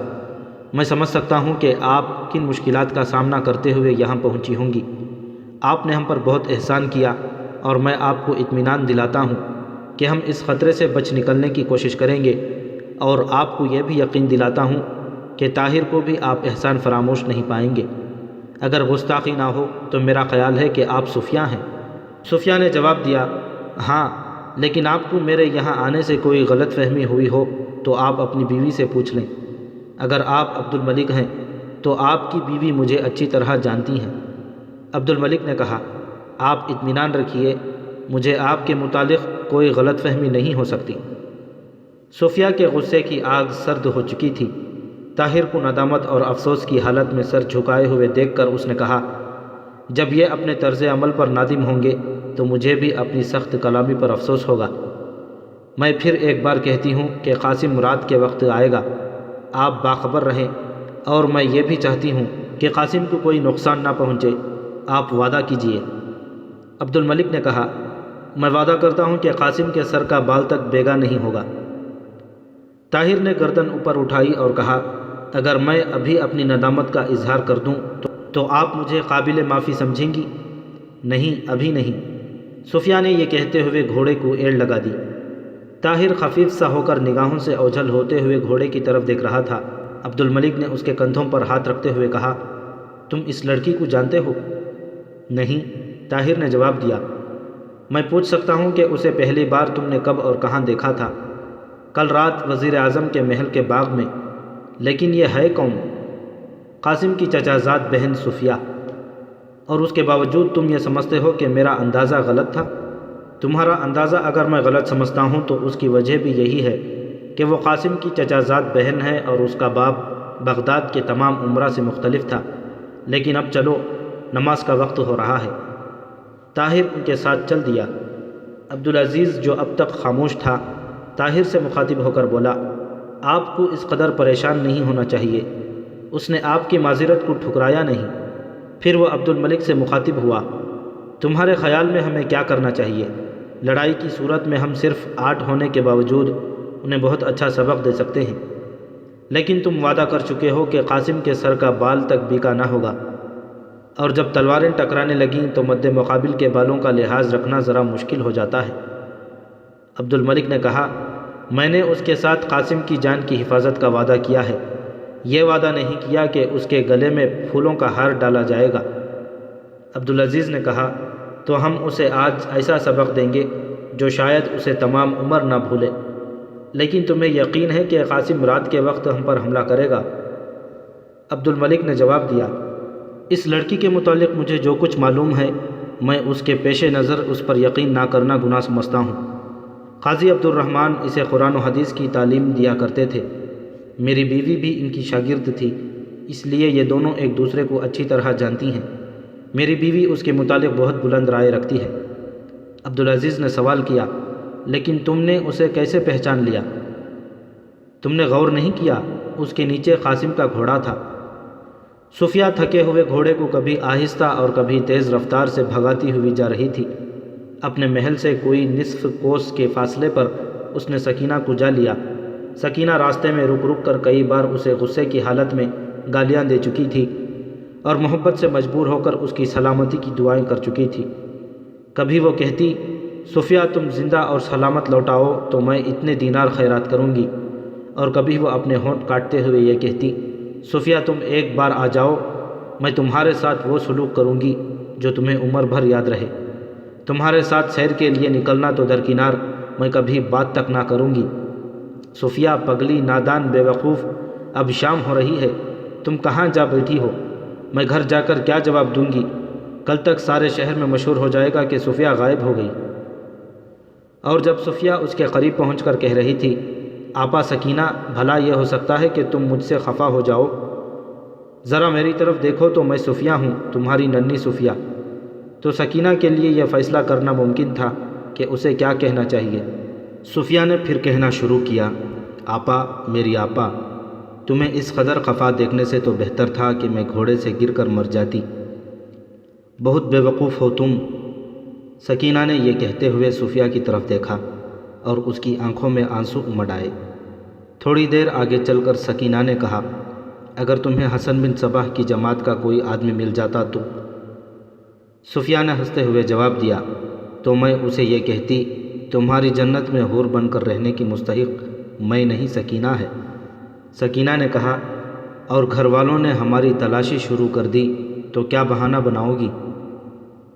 صفیہ نے اطمینان سے جواب دیا، ابھی تو شام ہوئی ہے، چاندنی راتوں میں تو ہم کئی دفعہ عشاء کے وقت گھر لوٹا کرتے ہیں۔ دریا کے پل کے قریب پہنچ کر صفیہ کو دو کشتیاں دکھائی دیں۔ فاصلہ زیادہ ہونے کی وجہ سے وہ کشتی پر سوار ہونے والوں کو اچھی طرح نہ دیکھ سکی، لیکن کشتیوں کی رفتار دیکھ کر اسے یقین ہو گیا کہ وہ قاسم اور اس کے ساتھی ہیں۔ اپنے ساتھیوں سے مشورہ کرنے کے بعد قاسم نے طاہر اور اس کے ساتھیوں کے خیمے سے کوئی 200 گز اوپر کشتیاں کنارے پر لگانے کا حکم دیا۔ کنارے پر اتر کر ان سب نے اپنے چہروں پر نقاب ڈال لیے اور چاند کی روشنی سے بچنے کے لیے سامنے درختوں کے سائے میں پہنچ کر دبے پاؤں خیمے کی طرف بڑھنے لگے۔ خیمے کے قریب وہ ایک گھنے درخت کے سائے میں کھڑے ہو گئے اور تھوڑی دیر کانا پھونسی کے بعد ایک شخص آگے بڑھا۔ اس نے دبے پاؤں خیمے کی گرد ایک چکر لگانے کے بعد اندر جھانک کر دیکھا اور اپنے ساتھیوں کے پاس واپس آ کر آہستہ سے کہنے لگا، اندر ایک کونے میں آگ جل رہی ہے اور وہ اپنے اوپر چادریں ڈال کر خرگوش کی نیند سو رہے ہیں، ہمارے لیے یہ بہترین موقع ہے۔ قاسم نے کہا، لیکن ان کے گھوڑے دکھائی نہیں دیتے۔ ایک شخص نے جواب دیا، گھوڑے اگر انہوں نے جنگل میں چرنے کے لیے کھلے نہیں چھوڑ دیے تو ان کی بے خبری میں کوئی چرا کر لے گیا ہوگا۔ اب ہمیں وقت ضائع نہیں کرنا چاہیے۔ قاسم کے اشارے پر سب نے تلواریں نکال لیں۔ لوکس نے آگے بڑھ کر قاسم کا بازو پکڑتے ہوئے کہا، آپ نے وعدہ کیا تھا کہ آپ انہیں جگا کر بھاگنے یا مقابلے کے لیے مسلح ہونے کا موقع دیں گے۔ قاسم نے جواب دیا، اگر آپ ہمارا ساتھ نہیں دینا چاہتے تو علیحدہ رہ سکتے ہیں، آپ کی ضرورت پڑی تو آپ کو بلا لیا جائے گا، لیکن یاد رکھیے آپ ہماری اس کارگزاری میں حصے دار ہیں۔ اگر آپ کے پاس یہ راز محفوظ نہ رہ سکا تو جو جرم ہم پر بہت مشکل سے ثابت ہوگا وہ آپ پر شاید آسانی سے ثابت کر سکتے، لیکن میں آپ کو اسی لیے اپنے ساتھ لے آیا ہوں۔ اب آپ واپس پہنچ کر یہ ثابت نہیں کر سکیں گے کہ ہمارے ساتھ اتنا راستہ چلنے کے بعد بھی آپ کی حیثیت محض ایک تماشائی کی تھی۔ اگر آپ تلوار نیام سے نہیں نکالنا چاہتے تو آپ کو یہ وعدہ کرنا ہوگا کہ آپ کی زبان بھی محتاط رہے گی۔ لوکس نے کچھ سوچ کر جواب دیا، میں نے ایک دوست کی حیثیت سے اپنا فرض ادا کیا، لیکن آپ کا یہی فیصلہ ہے تو میں آپ کے ساتھ ہوں۔ قاسم نے کہا، مجھے آپ سے یہی توقع تھی۔ اب میں چاہتا ہوں کہ اس کھیل کو ذرا دلچسپ بنایا جائے اور آپ کو یہ اعتراض بھی نہ ہو کہ ہم نے انہیں بھاگنے کا موقع نہیں دیا۔ ممکن ہے کہ وہ لڑے بغیر بھاگنے کے لیے آمادہ ہو جائیں اور ہمیں خواہ مخواہ اپنی تلواروں کو ان کے خون سے نہ رنگنا پڑے۔ اگر انہوں نے یہ وعدہ کیا کہ وہ دوبارہ بغداد میں داخل نہیں ہوں گے تو شاید انہیں خراش تک نہ آئے۔ میں یہ چاہتا ہوں کہ ان کا خیمہ گرا دیا جائے۔ اب ہمیں جلدی کرنی چاہیے۔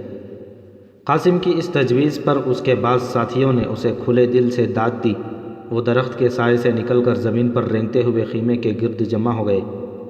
قاسم کا اشارہ پا کر انہوں نے بیک وقت خیمے کے تمام رسیاں کاٹ ڈالیں اور اسے ایک طرف کھینچ کر چوبیں گرا دیں۔ ایک لمحے کے لیے ان سب نے اپنے دلوں میں زبردست دھڑکنیں محسوس کیں۔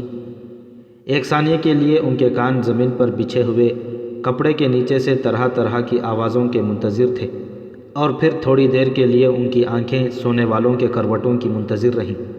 قاسم اور اس کے ساتھیوں کی تشویش اضطراب میں تبدیل ہونے لگی۔ سب نے ایک دوسرے کی طرف معنی خیز نگاہوں سے دیکھا۔ کئی جگہ سے کپڑے کی ابھری ہوئی سطح یہ ظاہر کرنے کے لیے کافی تھی کہ خیمہ خالی نہیں تھا۔ لوکس نے دبی زبان میں قاسم سے کہا، ہو سکتا ہے انہوں نے ہمیں دیکھ لیا ہو اور ہماری تعداد سے سہم گئے ہوں۔ آپ انہیں آواز دے کر جان بخشی کا وعدہ کریں۔ مجھے یقین ہے کہ وہ بغداد چھوڑنے پر آمادہ ہو جائیں گے۔ خیمے میں ایک طرف آگ سلگ رہی تھی۔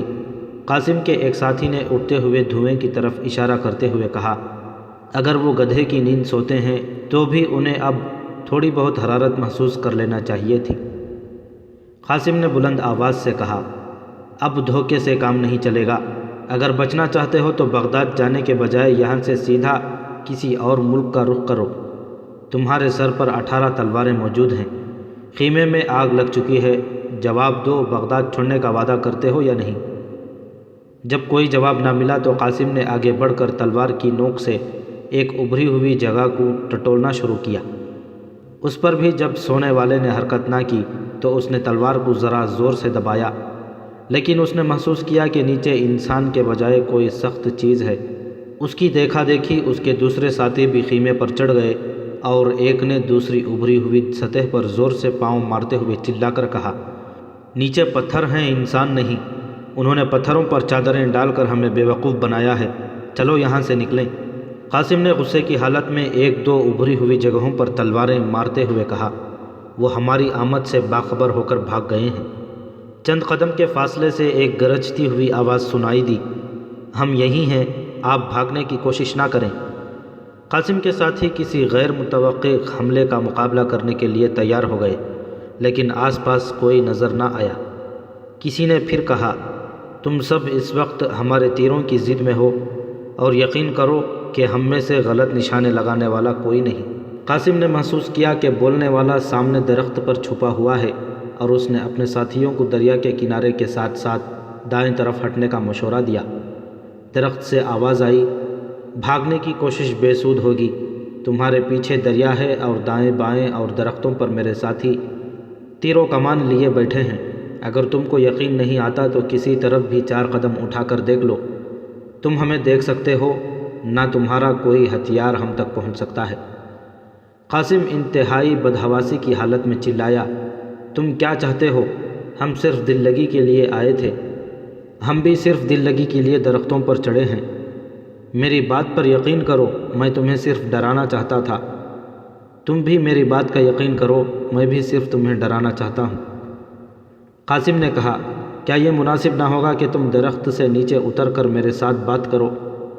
درخت سے آواز آئی، اترنے کی دعوت کا شکریہ، میں بھی یہاں بہت تنگ بیٹھا ہوا ہوں، لیکن بیشتر اس کے کہ میں نیچے اتروں تمہیں ایک تکلیف ضرور اٹھانی پڑے گی۔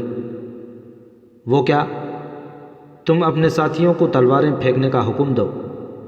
قاسم نے کہا، کیا یہ اچھا نہ ہوگا کہ تم بات کرتے وقت اپنے اور میرے نسب کا لحاظ کرو؟ درخت سے آواز آئی، گستاخی معاف، تمہارے چہرے پر نقاب ہے اور میں آواز سے تمہیں نہیں پہچان سکا۔ قاسم نے کہا، تو اس کا مطلب یہ ہے کہ تم لوگ ہماری آمد کے علم کے بغیر ہی اس قدر محتاط تھے۔ قدر توقف کے بعد آواز آئی، ہم دریا کے کنارے بیٹھے ہوئے چاندنی رات کا لطف اٹھا رہے تھے۔ شاید تمہاری بدقسمتی تھی کہ ہم نے تمہاری کشتیاں دیکھ کر خطرہ محسوس کرنے میں غلطی نہیں کی۔ خیمے میں آگ کے شعلے بھڑک رہے تھے۔ قاسم نے اپنے آدمیوں سے کہا، تم یہاں کیا کر رہے ہو؟ دیکھتے نہیں خیمہ جل رہا ہے، اب اسے گھسیٹ کر پانی کے قریب لے جاؤ۔ درخت سے گرجتی ہوئی آواز آئی، ٹھہرو، اگر تم میں سے کسی نے ادھر ادھر ہلنے کی کوشش کی تو تمہارے لیے اچھا نہ ہوگا۔ ہمیں خیمے کی پرواہ نہیں، اگر تم نے ہمیں یہ بوجھ اٹھا کر واپس لے جانے کی تکلیف سے بچایا ہے تو ہم نے بھی تمہاری ایک مشکل حل کر دی ہے۔ تم کو کشتیاں واپس لے جانے کی تکلیف نہیں اٹھانا پڑے گی، فرق صرف یہ پڑا ہے کہ ہمارے خیمے کی راکھ کسی کے کام نہیں آئے گی، لیکن تمہاری کشتیوں سے کوئی مچھیرا فائدہ اٹھا سکے گا۔ اب تم کوئی اور قصہ شروع کرنے سے پہلے تلواریں پھینک دو۔ قاسم نے اپنے ساتھیوں کی طرف دیکھ کر تلوار پھینک دی، لیکن درخت سے پھر آواز آئی، ہم سے اتنی دور نہیں۔ میں چاہتا ہوں کہ تم میں سے ہر شخص باری باری آگے آئے اور اس درخت کے نیچے اپنی تلوار پھینک کر واپس اسی جگہ جا کھڑا ہو۔ قاسم نے کہا، ہم ایسی ہار ماننے کے بجائے لڑنے کو ترجیح دیں گے۔ اگر تم میں جرأت ہے تو نیچے اتر کر مقابلہ کرو۔ درخت سے آواز آئی، خدا کا شکر ہے کہ ہمیں آپ نے اس قابل سمجھا، لیکن میں آپ کو یقین دلاتا ہوں کہ ہمارے پاس کند تلواریں نہیں۔ آپ نے ہماری تلواروں کی تیزی اور اپنی جان کی قیمت کا بہت اندازہ لگایا ہے، لیکن اس کے باوجود اگر آپ مقابلے کی دعوت دیتے ہیں تو ہم تیار ہیں۔ آپ میں سے جس شخص کو اپنے متعلق زیادہ غلط فہمی ہے وہ ذرا آگے آ جائے، ہم میں سے بھی ایک نیچے اتر آئے گا۔ اس طرح یکے بعد دیگرے آپ میں سے ہر ایک کو زور آزمائی کا موقع مل جائے گا، لیکن اگر آپ اس میں اپنا فائدہ نہیں دیکھتے تو میں اپنے ساتھیوں کی طرف سے وعدہ کرتا ہوں کہ ہتھیار ڈال دینے کے بعد تمہیں جانے کی اجازت ہوگی۔ قاسم نے پھر اپنے ساتھیوں کی طرف دیکھا اور کچھ سوچ کر ایک طرف اشارہ کیا۔ وہ آگے بڑھا اور درخت کے نیچے تلوار پھینک دی اور واپس چلا گیا۔ اس کے بعد دوسرا، پھر تیسرا، اور جب تمام یکے بعد دیگرے تلواریں پھینک کر واپس چلتے ہوئے خیمے کے قریب جا کھڑے ہوئے تو ایک شخص نیچے اترا۔ یہ عبدالعزیز تھا۔ وہ تلوار نیام سے نکال کر آگے بڑھا اور قاسم اور اس کے ساتھیوں کے قریب جا کھڑا ہوا اور ایک لمحہ سوچنے کے بعد بولا، میں عام طور پر آواز پہچاننے میں غلطی نہیں کرتا۔ میرے خیال میں مجھے وزیر اعظم کے صاحبزادے سے ملاقات کا شرف حاصل ہوا ہے۔ قاسم نے اپنے چہرے سے نقاب اتار کر پھینک دیا۔ عبدالعزیز نے آواز دی، طاہر، عبد الملک، اب اتر آؤ، یہ قاسم ہے۔ ہم نے سمجھا تھا کہ ہم پر کسی دشمن نے چڑھائی کر دی ہے۔ عبدالعزیز کے ساتھی یکے بعد دیگرے ننگی تلواریں لیے اس کے قریب آ کھڑے ہوئے۔ قاسم نے کہا، تم بہت ہوشیار ہو، ہم تو صرف دل لگی کے لیے آئے تھے۔ عبدالعزیز نے کہا، بہت نوازش کی آپ نے، ہم آپ کی باتیں سن چکے ہیں۔ قاسم نے کہا، آپ نے وعدہ کیا تھا کہ ہم سے تلواریں رکھوا کر آپ ہمارا راستہ نہیں روکیں گے۔ عبدالعزیز نے جواب دیا، میں ان سب کی جان بخشی کا وعدہ کر چکا ہوں۔ قاسم، تم جا سکتے ہو، لیکن ایک بات اچھی طرح سمجھ لو، اگر تم اپنے ارادے سے باز نہ آئے تو تمہارے لیے بہت برا ہوگا۔ اگر طاہر کے جسم پر ایک خراش بھی آئی تو میں وزیر اعظم کے محل کے نیچے 50,000 سپاہی لے کر پہنچ جاؤں گا، اور ہمارے پاس تمہاری تلواریں اس بات کا ثبوت دے سکیں گی کہ ہمارا دشمن کون تھا۔ اگر وزیر اعظم کے لیے ہمارے دل میں عزت نہ ہوتی تو آج ہمارا طرز عمل اس سے مختلف ہوتا۔ اگر دجلہ کا پانی ہماری لاشوں کو چھپا سکتا ہے تو تمہاری لاشیں بھی اسی کے سپرد کی جا سکتی تھیں۔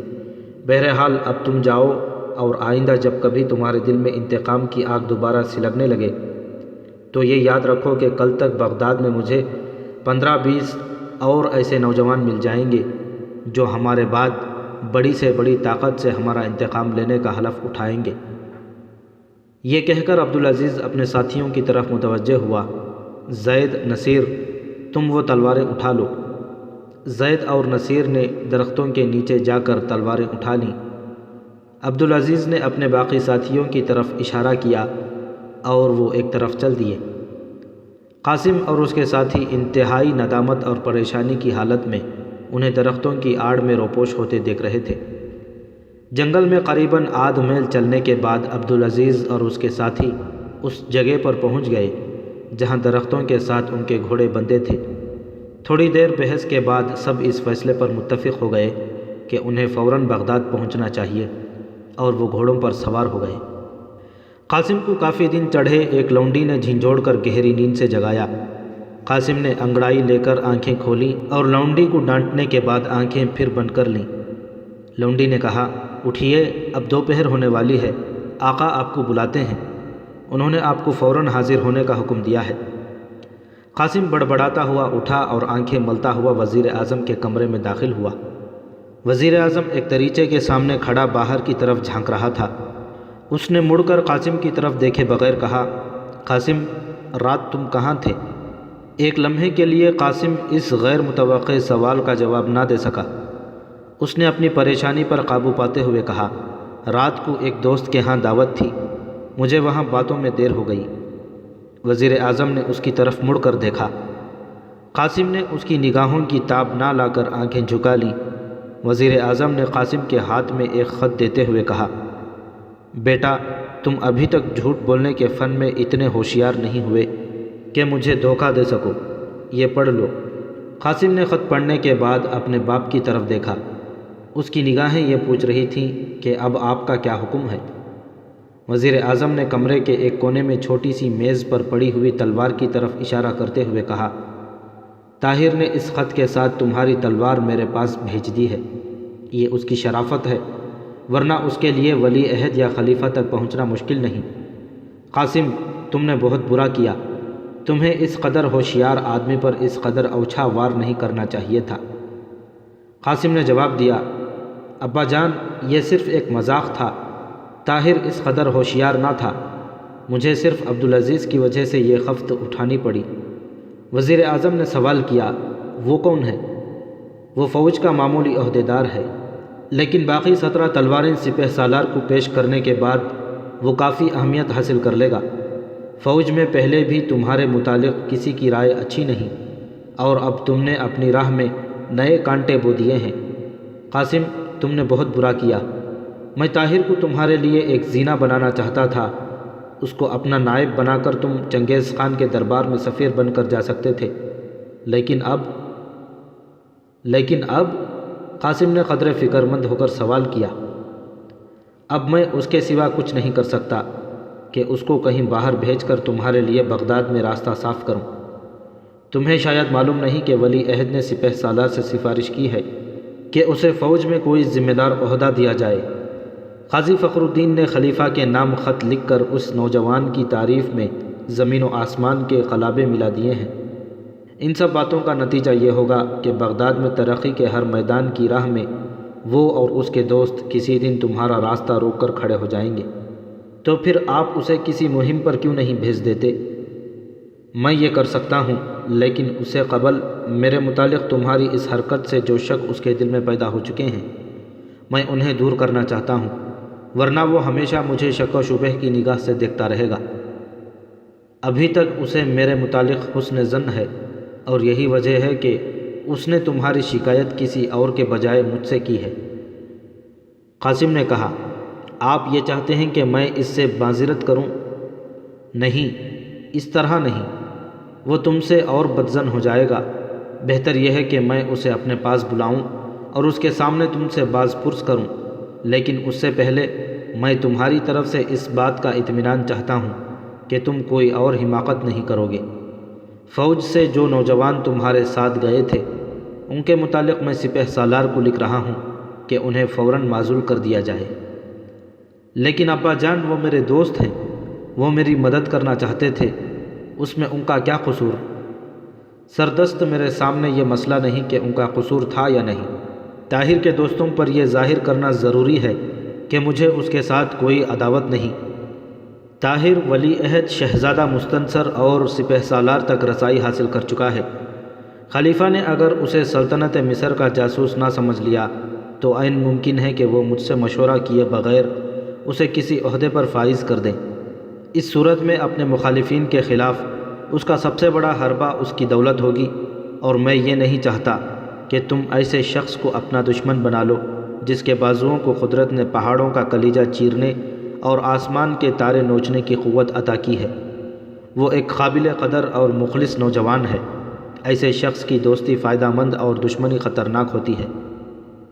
مجھے اس کی ضرورت ہے اور میں اس کے خلاف تمہاری کوئی سفارش برداشت نہیں کروں گا۔ ممکن ہے میرے بعد یہی نوجوان کسی دن بغداد کا وزیر اعظم بن جائے اور تمہیں اپنی حماقتوں پر پچھتانا پڑے، اور یہ بھی ممکن ہے کہ وہ کسی اور امیر کا طرفدار بن کر میرے عہدے اور وزارت کے اختتام کا باعث بنے۔ طاہر بن یوسف کی تیاری۔ چنگیز خان قراقرم کو اپنا مرکز بنا چکا تھا۔ اس کی مملکت وسیع تھی اور اس کی افواج بے شمار تھیں، لیکن عالم اسلام پر حملہ کرتے ہوئے اسے اپنی راہ میں ایک ناقابل تسخیر قلعہ دکھائی دیتا تھا۔ یہ چٹان، جس کی عظمت اہل تاتار کے سیلاب کی لہروں کے لیے حوصلہ شکن تھی، علاء الدین محمد خوارزم شاہ کی عظیم الشان سلطنت تھی، جس کی سرحدیں ایک طرف ہندوستان اور بغداد اور دوسری طرف بحیرہ ارال اور خلیج فارس سے ملتی تھی۔ جب سلطنت بغداد امن کے گہوارے میں سو رہی تھی، مشرق اور مغرب کے حملے آوروں کے لیے خوارزم کی سلطنتیں اسلام کا بازوئے شمشیر زن تھیں۔ چنگیز خان کو سلطنت خوارزم کی طاقت کا صحیح علم نہ تھا، اس لیے اس نے حملہ کرنے سے پہلے خوارزم شاہ کے ساتھ دوستانہ تعلق پیدا کر کے خوارزم کے نشیب و فراز سے واقفیت حاصل کرنا ضروری سمجھا۔ چنانچہ ان دو سلطنتوں کے درمیان ایک دوستانہ معاہدہ ہوا، جس کی بدولت ان کے درمیان تجارتی راستہ کھل گیا۔ خوارزم شاہ کے ساتھ اہل تاتار کی تجارتی تعلقات قائم ہونے کے بعد چنگیز خان کے جاسوسوں کے لیے بہت سی آسانیاں پیدا ہو گئیں، لیکن زیادہ عرصہ نہ گزرا تھا کہ خوارزم کی سرحد کے ایک گورنر نے بخرا کے چند تاجروں کا مال چھین لیا اور انہیں اس الزام میں قتل کر ڈالا کہ وہ چنگیز خان کے جاسوسوں کو خوارزم کے حالات سے باخبر کر رہے ہیں۔ چنگیز خان نے خوارزم شاہ کے پاس اپنے ایلچی بھیج کر گورنر کی اس حرکت پر احتجاج کیا، لیکن بخارا کے تاجر خوارزم شاہ کی رعیت تھے اور ان کے ساتھ چنگیز خان کی ہمدردی سے خوارزم شاہ کے یہ شکوک اور زیادہ بڑھ گئے کہ وہ چنگیز خان خوارزم میں جو کام تاتاریوں سے نہیں لے سکتا، اس کے لیے اس نے بخارا کے تاجروں کی خدمات حاصل کی ہیں۔ چنانچہ اس نے برا فروختہ ہو کر چنگیز خان کے ایلچی کے قتل کا حکم دے دیا۔ بعض عمرا نے اسے سمجھانے کی کوشش کی کہ کچھ بھی ہو ایلچی کا قتل جائز نہیں، لیکن سلطان علاء الدین محمد شاہ ایک خود سر حکمران تھا۔ اس نے کسی کا کہا نہ مانا، ایلچی کو قتل کر کے اس کے باقی ساتھیوں کی داڑیاں جلانے کے بعد انہیں واپس بھیج دیا۔ چنگیز خان کے لیے یہ توہین ناقابل برداشت تھی۔ وہ یہ واقعہ سن کر اٹھا اور ایک پہاڑی پر چڑھ کر دیر تک سورج کے سامنے سر بسجود رہا اور پھر بلند آواز میں پکارا، فلک لازوال پر دو سورج نہیں اور اس زمین پر دو خاقان نہیں ہوں گے۔ تاتاری سورج کی پرستش کرتے تھے اور وہ سورج کو طلوع اور غروب کے وقت سجدہ کرتے تھے۔ چنگیز خان اور خوارزم شاہ میں جنگ ناگزیر ہو چکی تھی، لیکن چنگیز خان کو خوارزم کی افواج سے زیادہ اس بات کا خدشہ تھا کہ سورج پرستوں کے خلاف اگر خدا پرست متحد ہو گئے تو اسے صحرائے گوبی کے ویرانوں میں بھی پناہ نہ ملے گی۔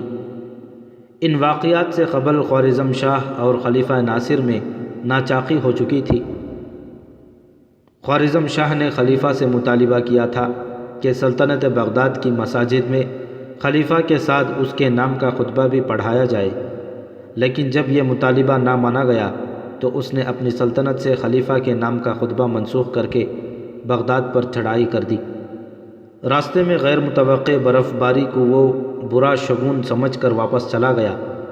اس کے بعد اگرچہ دونوں سلطنتوں کے اختلافات رفع ہو چکے تھے، لیکن خلیفہ بغداد کی سرحد پر ایک طاقتور سلطان کا وجود اپنے لیے ایک مستقل خطرہ سمجھتا تھا۔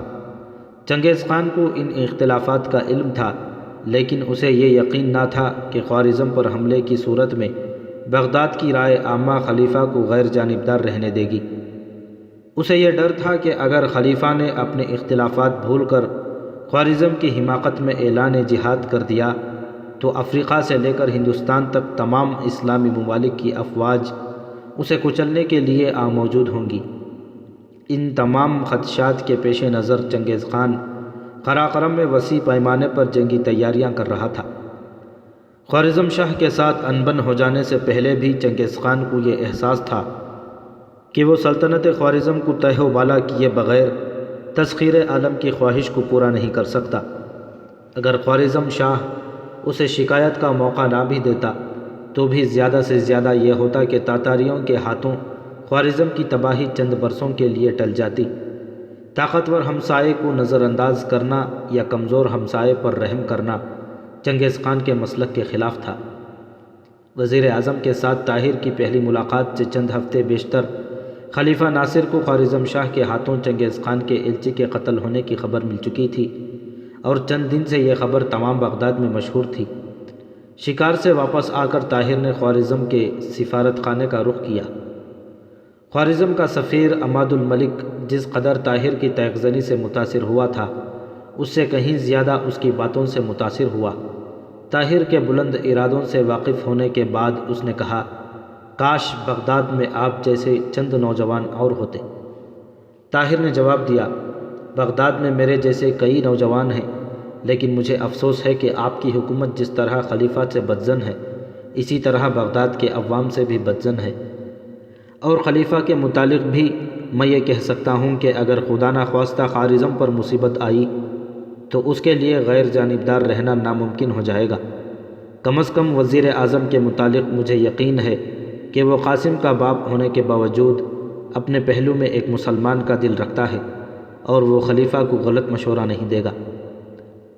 عماد الملک نے کہا، آپ جیسے خوش فہم انسان کو 500 برس قبل پیدا ہونا چاہیے تھا، اب دنیا بہت بدل چکی ہے۔ طاہر نے کہا، ہو سکتا ہے کہ خلیفہ کے متعلق مجھے غلط فہمی ہو، لیکن وزیر اعظم کے متعلق میں یہ یقین سے کہہ سکتا ہوں کہ خوارزم کے لیے اس کی نیت بری نہیں۔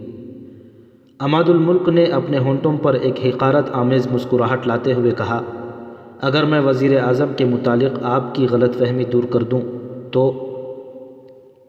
آپ مجھے اپنی اصلاح کے لیے ہر وقت آمادہ پائیں گے۔ طاہر نے کہا، اور پھر میری جگہ بغداد کے بجائے خوارزم میں ہوگی۔ آپ وعدہ کرتے ہیں کہ یہ راز آپ تک محدود رہے گا؟ طاہر نے کہا، میں وعدہ کرتا ہوں۔ عماد الملک نے اٹھ کر ایک چھوٹا سا صندوق کھولا اور ایک باریک چمڑے کا ٹکڑا نکال کر طاہر کے ہاتھ میں دے دیا۔ اس پر یہ عبارت لکھی ہوئی تھی، خلیفۃ المسلمین خوارزم شاہ کے ہاتھوں خاقان تاتار کے ایلچی کے وحشیانہ قتل کو ایک ناقابل معافی جرم قرار دیتے ہیں اور یہ یقین دلاتے ہیں کہ اگر خاقان تاتار اس ظالم بادشاہ کو سزا دینے کا ارادہ کر لے تو عالم اسلام سے کوئی آواز اس کی حماقت میں نہیں اٹھے گی اور عالم اسلام کے روحانی پیشوا کی دعائیں ان کے ساتھ ہوں گی۔ مخلص وحی الدین وزیر خارجہ۔ اس عبارت کے نیچے چینی زبان کے چند حروف درج تھے۔ طاہر نے ان حروف پر انگلی رکھ کر عماد الملک سے پوچھا، یہ کیا لکھا ہے؟ عماد الملک نے جواب دیا، یہ چنگیز خان کے سفیر کی تصدیق ہے۔ اس نے لکھا ہے کہ آپ کے خادم خاص نے خلیفہ کو اپنا ہم خیال بنا لیا ہے۔ طاہر نے کچھ دیر سوچنے کے بعد سوال کیا، آپ کے خیال میں یہ خادم خاص کون ہے؟ عماد الملک نے جواب دیا، وحید الدین، اور کون؟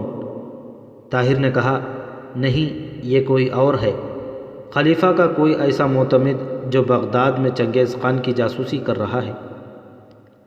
عماد الملک نے کہا، اگر وحید الدین نہیں تو پھر وزیر اعظم ہوگا۔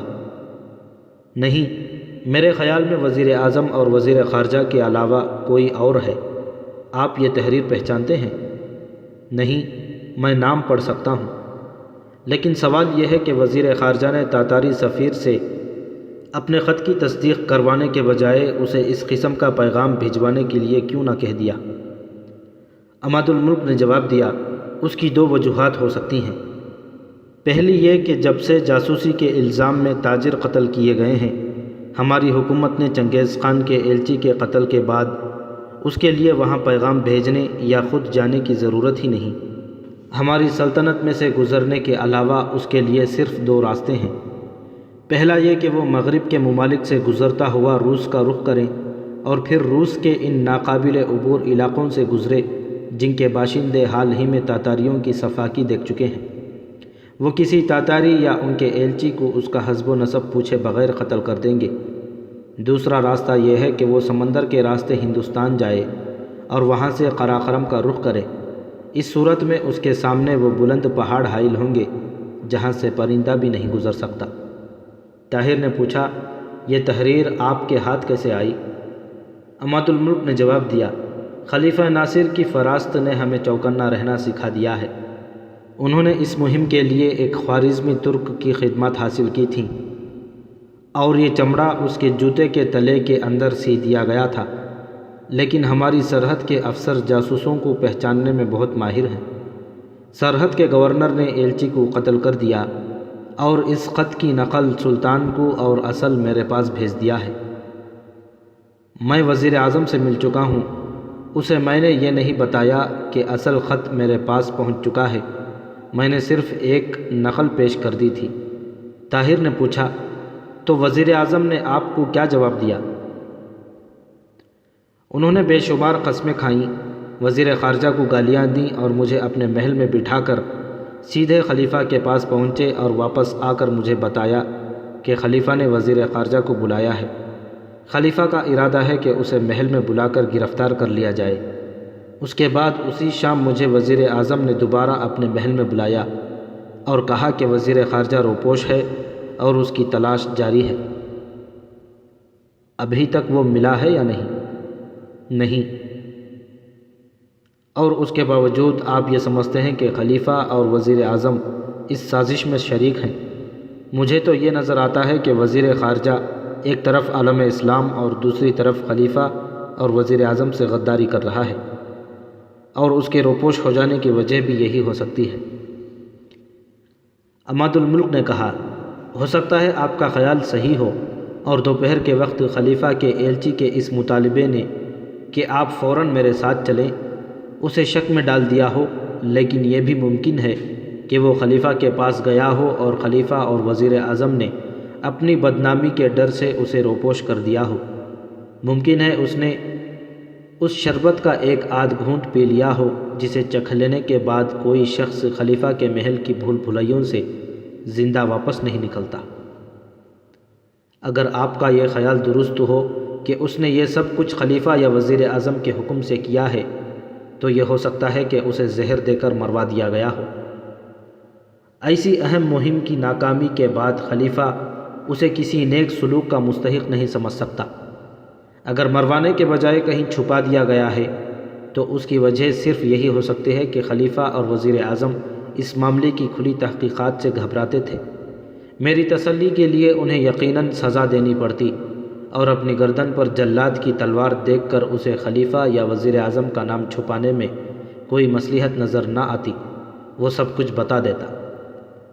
طاہر نے کہا، آپ تصویر کا صرف ایک رخ دیکھتے ہیں، آپ یہ کیوں نہیں سوچتے کہ یہ سازش صرف وزیر خارجہ کی تھی اور وہ سزا کے خوف سے چھپ گیا ہے؟ میں اس بات کے امکان سے انکار نہیں کرتا طاہر، لیکن حالات نے ہمیں ہر بات کے تاریک پہلوؤں کو دیکھنے پر مجبور کر دیا ہے۔ طاہر نے کہا، آپ کو مجھ پر اعتماد ہے؟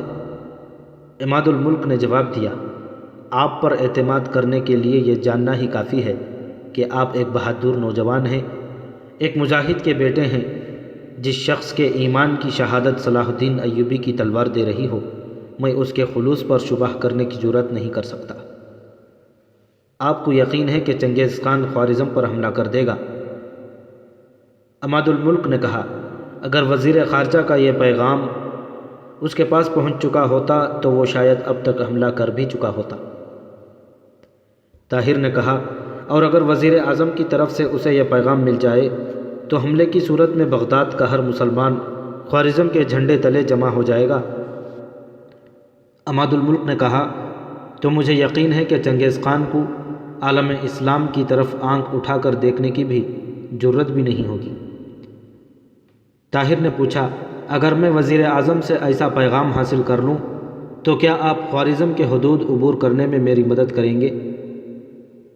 عماد الملک نے کہا، میں وزیر اعظم کے ہر اقدام کو شک و شبہ کی نگاہ سے دیکھوں گا، لیکن اگر آپ ایسا پیغام حاصل کر سکیں تو مجھے یہ اطمینان ہوگا کہ قراقرم پہنچ کر ایسے پیغام کا مفہوم بدل نہیں جائے گا۔ لیکن آپ اس بات کی توقع کیوں رکھتے ہیں کہ وزیر اعظم ایسا پیغام بھی بھیجیں گے اور آپ کو ایلچی بھی بنائیں گے؟ اس سوال نے طاہر کو ایک لمحے کے لیے بدحواس کر دیا۔ اس کے دل میں شک پیدا ہوا کہ اگر اس نے یہ بتا دیا کہ وزیر اعظم اسے چنگیز خان کے پاس بھیجنے کا ارادہ ظاہر کر چکا ہے تو عماد الملک کے شکوک بڑھ جائیں گے۔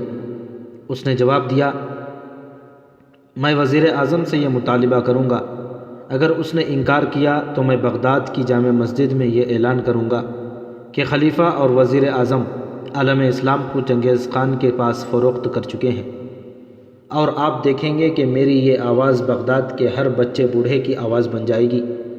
میں آپ سے خوارزم سے گزرنے کی اجازت نامے کا مطالبہ صرف اس وقت کروں گا جب آپ کو وزیر اعظم کی تحریر دکھا لوں گا۔ عماد الملک نے جواب دیا، میں وزیر اعظم کی تحریر دیکھے بغیر بھی آپ کو اجازت نامہ لکھ کر دینے کے لیے تیار ہوں۔ طاہر نے اٹھ کر اس کے ساتھ مصافحہ کرتے ہوئے کہا، نہیں، ابھی نہیں، میں وزیر اعظم سے ملاقات کے بعد آپ کے پاس پھر آؤں گا۔ طاہر عماد الملک کے مکان سے باہر نکلا تو سڑک پر زید آتا دکھائی دیا۔ زید نے بگڑ کر کہا، میں آپ کو ڈھونڈ ڈھونڈ کر تھک گیا ہوں، وزیر اعظم کا ایلچی آپ کو بلانے آیا تھا، وہ کہتا تھا کہ میں آپ کو تلاش کر کے فوراً روانہ کر دوں۔ عجیب احمق آدمی تھا، وہ مجھے کہتا تھا کہ تم بالکل بدو معلوم ہوتے ہو، اور میں نے جب اسے کشتی لڑنے کی دعوت دی تو وہ قہقہہ لگاتا ہوا چل دیا۔ طاہر نے کہا، ہر ایک کو کشتی لڑنے کی دعوت نہیں دیا کرتے۔ 5 دن کے بعد ایک شام نماز مغرب کے بعد عبدالعزیز اور عبدالملک طاہر کے مکان پر پہنچے۔ طاہر ایک کمرے میں بیٹھا ایک کتاب دیکھ رہا تھا۔ عبدالعزیز نے کمرے میں داخل ہوتے ہی کہا، میرا خیال تھا کہ آپ سفر کا سامان درست کر رہے ہوں گے۔ طاہر نے اٹھ کر ان کے ساتھ مصافحہ کرنے کے بعد کہا، سفر کی تیاری تو میں کل سے کر رہا ہوں، لیکن آج وزیر اعظم نے خلیفہ کا یہ حکم سنا دیا کہ پرسوں ماہ رمضان شروع ہونے والا ہے، مجھے روزوں کے ساتھ سفر میں تکلیف ہوگی، اس لیے عید سے اگلے دن مجھے یہاں سے روانہ ہونے کی اجازت مل جائے گی۔ عبدالعزیز نے کہا، تعجب کی بات ہے کہ خلیفہ آپ کی تکلیف کا اس قدر احساس رکھتے ہیں، کیا آپ نے چنگیز خان کے نام ان کا مکتوب حاصل کر لیا ہے؟ طاہر نے جواب دیا، وہ خط وزیر اعظم کے پاس ہے، میں اس کا مضمون پڑھ چکا ہوں اور اس پر خلیفہ کی مہر دیکھ چکا ہوں۔ وزیر اعظم نے عماد الملک کو بھی وہ خط دکھا دیا ہے اور انہوں نے کہا ہے کہ رخصت کے دن مجھے وہ خط مل جائے گا۔ عبدالملک نے کہا، لیکن آپ کے سفر کے التوا کے لیے ماہ رمضان کا بہانہ مجھے تسلی بخش نظر نہیں آتا، کیا آپ نے یہ نہیں کہا کہ آپ روزہ رکھ کر بھی سفر کر سکتے ہیں؟ طاہر نے کہا، میں نے تو بہت زور دیا تھا، میں نے کہا تھا کہ جو شخص عرب کی تپتی ہوئی ہواؤں میں روزے رکھنے کا عادی ہو، اسے شمال مشرق کے پہاڑوں کی سرد ہوا میں سفر کرتے ہوئے کوئی تکلیف نہ ہوگی۔ اس کے علاوہ اس سفر کی اہمیت ایسی ہے کہ مجھے معمولی تکالیف کو نظر انداز کرنا چاہیے۔ لیکن وزیر اعظم نے کہا، عید کے دن خلیفہ چوگان اور نیزہ بازی کا مقابلہ دیکھیں گے اور ان کی خواہش یہ ہے کہ میں بھی اس میں ضرور حصہ لوں۔ عبدالملک نے کہا، یہ بہانہ اس سے بھی زیادہ نامعقول ہے۔ عزیز، تم بتاؤ، جب چنگیز خان کی افواج خوارزم کے شمال مشرق سرحد پر نقل و حرکت کر رہی ہیں اور خلیفہ اسے مستنبہ کرنا ضروری سمجھتے ہیں تو طاہر کو 1 ماہ اور یہاں روکنے کی کیا وجہ ہو سکتی ہے؟ عبدالعزیز نے اپنی کشادہ پیشانی پر ہاتھ پھیرتے ہوئے کہا، خلیفہ اور وزیر اعظم کی مصلحتیں سمجھنا آسان نہیں، ہو سکتا ہے رمضان کے آخر تک وہ اپنا ارادہ بدل دیں۔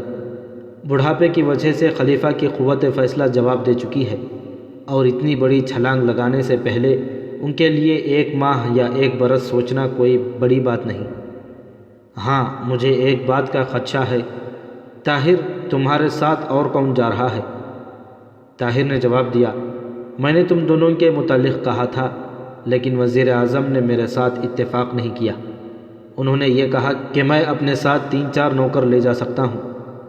عبدالعزیز نے سوال کیا، ان نوکروں کا انتخاب آپ کی مرضی پر چھوڑ دیا جائے گا یا وزیر اعظم اپنی پسند کے آدمی بھیجیں گے؟ طاہر نے جواب دیا، یہ خدشہ خوارزم کے سفیر نے بھی ظاہر کیا تھا کہ میرا کوئی ساتھی وہاں جا کر خلیفہ کی طرف سے کوئی اور پیغام نہ سنا دے، لیکن میں نہیں سمجھتا کہ خلیفہ کا خط دیکھنے کے بعد چنگیز خان کسی معمولی آدمی کی بات پر اعتبار کر لے گا۔ اس کے علاوہ احتیاط کے طور پر عماد الملک راستے کی چوکیوں کو مطلع کر دے گا کہ میرے سوا کسی اور کو تلاشی لیے بغیر نہ چھوڑا جائے۔ میں خود بھی ان کی دیکھ بھال کرتا جاؤں گا۔ عبد الملک نے کہا، اگر ان میں سے کسی نے تاتاری سفیر کی کوئی نشانی وہاں جا کر پیش کر دی تو؟ طاہر نے کہا، آپ اس کی فکر نہ کریں، میں نے یہاں تک انتظام کر لیا ہے کہ مملکت تاتار میں داخل ہونے سے پہلے ان کا لباس اور جوتے تک تبدیل کر دیے جائیں گے۔ عبدالعزیز نے کہا، لیکن پھر بھی آپ ہوشیار رہیں، کہیں ایسا نہ ہو کہ خوارزم کی حدود عبور کرنے کے بعد آپ کسی سرائے میں رات کے وقت سو رہے ہوں اور جب صبح کے وقت بیدار ہوں تو آپ کے ساتھی خلیفہ کے خط سمیت غائب ہو چکے ہوں۔ آپ انہیں تلاش کرتے رہیں گے اور وہ قراقم پہنچ چکے ہوں گے۔ طاہر تھوڑی دیر کے لیے سوچ میں پڑ گیا۔ بالآخر اس نے کہا، آپ فکر نہ کریں، انہیں کم از کم یہ احساس ضرور ہوگا کہ وہ میرے بغیر واپس نہیں آ سکیں گے، لیکن یہ بھی ہو سکتا ہے کہ انہیں قراقم کی آب و ہوا بغداد سے زیادہ پسند آ جائے، اس لیے کم از کم زید کو ضرور ساتھ لیتے جائیں۔ طاہر نے جواب دیا، زید کو میں گھر کی حفاظت کے لیے یہاں ٹھہرنا ضروری سمجھتا ہوں۔ آپ اطمینان رکھیے، یہاں سے خواہ میرے ساتھ کیسے ہی آدمی کیوں نہ جائیں، وہ 1 منزل طے کرنے کے بعد خلیفہ یا وزیر اعظم کے بجائے میرے زیر اثر ہوں گے۔ اگر انعام کی ہوس کسی آدمی کو غدار بنا سکتی ہے تو زیادہ انعام کی ہوس اسے راہ راست پر بھی لا سکتی ہے۔ عبد الملک نے کہا، میں موجودہ وزیر خارجہ محلب بن داؤد کو ایک خطرناک آدمی سمجھتا ہوں۔ 2 سال قبل وہ بغداد میں بالکل ایک اجنبی آدمی تھا، لیکن چند ماہ سے یہ حالت کہ دن میں 1 بار خلیفہ سے اس کی ملاقات ضرور ہوتی ہے۔ وحید الدین کے روپوش ہونے سے پہلے وہ اس کا نائب تھا، لیکن عجیب بات یہ ہے کہ وحید الدین سے زیادہ خلیفہ کے ساتھ اس کی ملاقاتیں ہوتی تھیں، اور بعض ملاقاتوں میں وہ چنگیز خان کے سفیر کو بھی اپنے ساتھ لے جاتا تھا۔ اس لیے بہتر ہوگا کہ اس کا کوئی آدمی آپ کے ساتھ نہ جائے۔ طاہر نے کہا، میں اس بات کا خیال رکھوں گا۔ آپ کو معلوم ہے کہ محلب بن داؤد کہاں سے آیا ہے؟ عبد الملک نے جواب دیا، یہ کسی کو معلوم نہیں، لیکن کہا جاتا ہے کہ اس کے پاس بے پناہ دولت ہے اور وہ خلیفہ اور شہزادہ مستنصر کو بیش قیمت تحائف پیش کر چکا ہے۔ صفیہ علیہ صبح گہری نیند سے بیدار ہوئی۔ کمرے کی دھندلی روشنی میں ادھر ادھر دیکھ کر اس نے مغموم سی صورت بنا کر پھر آنکھیں بند کر لیں۔ آج پھر وہ ایک سہانا سپنا دیکھ چکی تھی۔ آج پھر اس نے ان دلکش فضاؤں میں پرواز کی تھی جہاں آزاد پرندے محبت کے گیت گاتے تھے۔ اس نے خاموش نگاہوں سے کسی کے سامنے التجائیں کی تھیں اور کسی نے ان التجاؤں کے جواب میں یہ کہا تھا، صفیہ، نادان نہ بنو، ہماری زندگی کے راستے مختلف ہیں۔ صفیہ نے اپنے چہرے پر ایک مغموم مسکراہٹ لاتے ہوئے کہا، میرے بدو، تم بہت ضدی ہو۔ وہ دوبارہ آنکھیں کھول کر اٹھی اور دوسرے کمرے میں جا کر وضو کرنے کے بعد نماز کے لیے کھڑی ہو گئی۔ نماز کے بعد اس نے ہاتھ اٹھا کر دعا کی اور حسب معمول آج بھی اس کی دعا کا آخری فقرہ یہ تھا، میرے اللہ، اسے ہر آفت سے بچانا۔ دعا ختم کرنے کے بعد صفیہ اٹھ کر اپنے کمرے میں چلی گئی اور دریچہ کھول کر پائیں باغ کی طرف جھانکنے لگی۔ پھر میٹھے اور ہلکے سروں میں ایک گیت گاتی ہوئی دوسری دیوار کے ساتھ قد آدم آئینے کے سامنے جا کھڑی ہوئی۔ اس کی آواز جو موسم بہار کے پرندوں سے کہیں زیادہ شیریں تھی، آہستہ آہستہ بلند ہو رہی تھی۔ لیکن تھوڑی دیر کے بعد آئینے میں ایک اور صورت دیکھ کر وہ اچانک خاموش ہو گئی۔ اس نے جلدی سے پیچھے مڑ کر قاسم کی طرف دیکھتے ہوئے کہا، قاسم تم؟ قاسم نے مسکراتے ہوئے کہا، صفیہ تم خاموش کیوں ہو گئی؟ تمہاری آواز… صفیہ نے تلخ لہجے میں اس کی بات کاٹتے ہوئے کہا، میری آواز بہت اچھی ہے، لیکن تمہیں چوروں کی طرح میرے کمرے میں آنے کا کوئی حق نہیں۔ تشریف لے جاؤ ورنہ میں سکینہ کو آواز دیتی ہوں۔ قاسم نے کہا، صفیہ میں نے کیا خطا کی ہے؟ تمہیں مجھ سے اس قدر نفرت کیوں ہے؟ تمہارے یہ نغمے اگر میرے لیے نہ تھے تو کس کے لیے تھے؟ صفیہ مجھے اس قدر نہ ستاؤ، تم جانتی ہو میں تمہیں کس قدر چاہتا ہوں۔ میں… صفیہ نے غصے سے لال پیلی ہوتے ہوئے کہا، قاسم جاؤ، ابھی تک تمہارے دماغ پر رات کی شراب کا اثر باقی ہے۔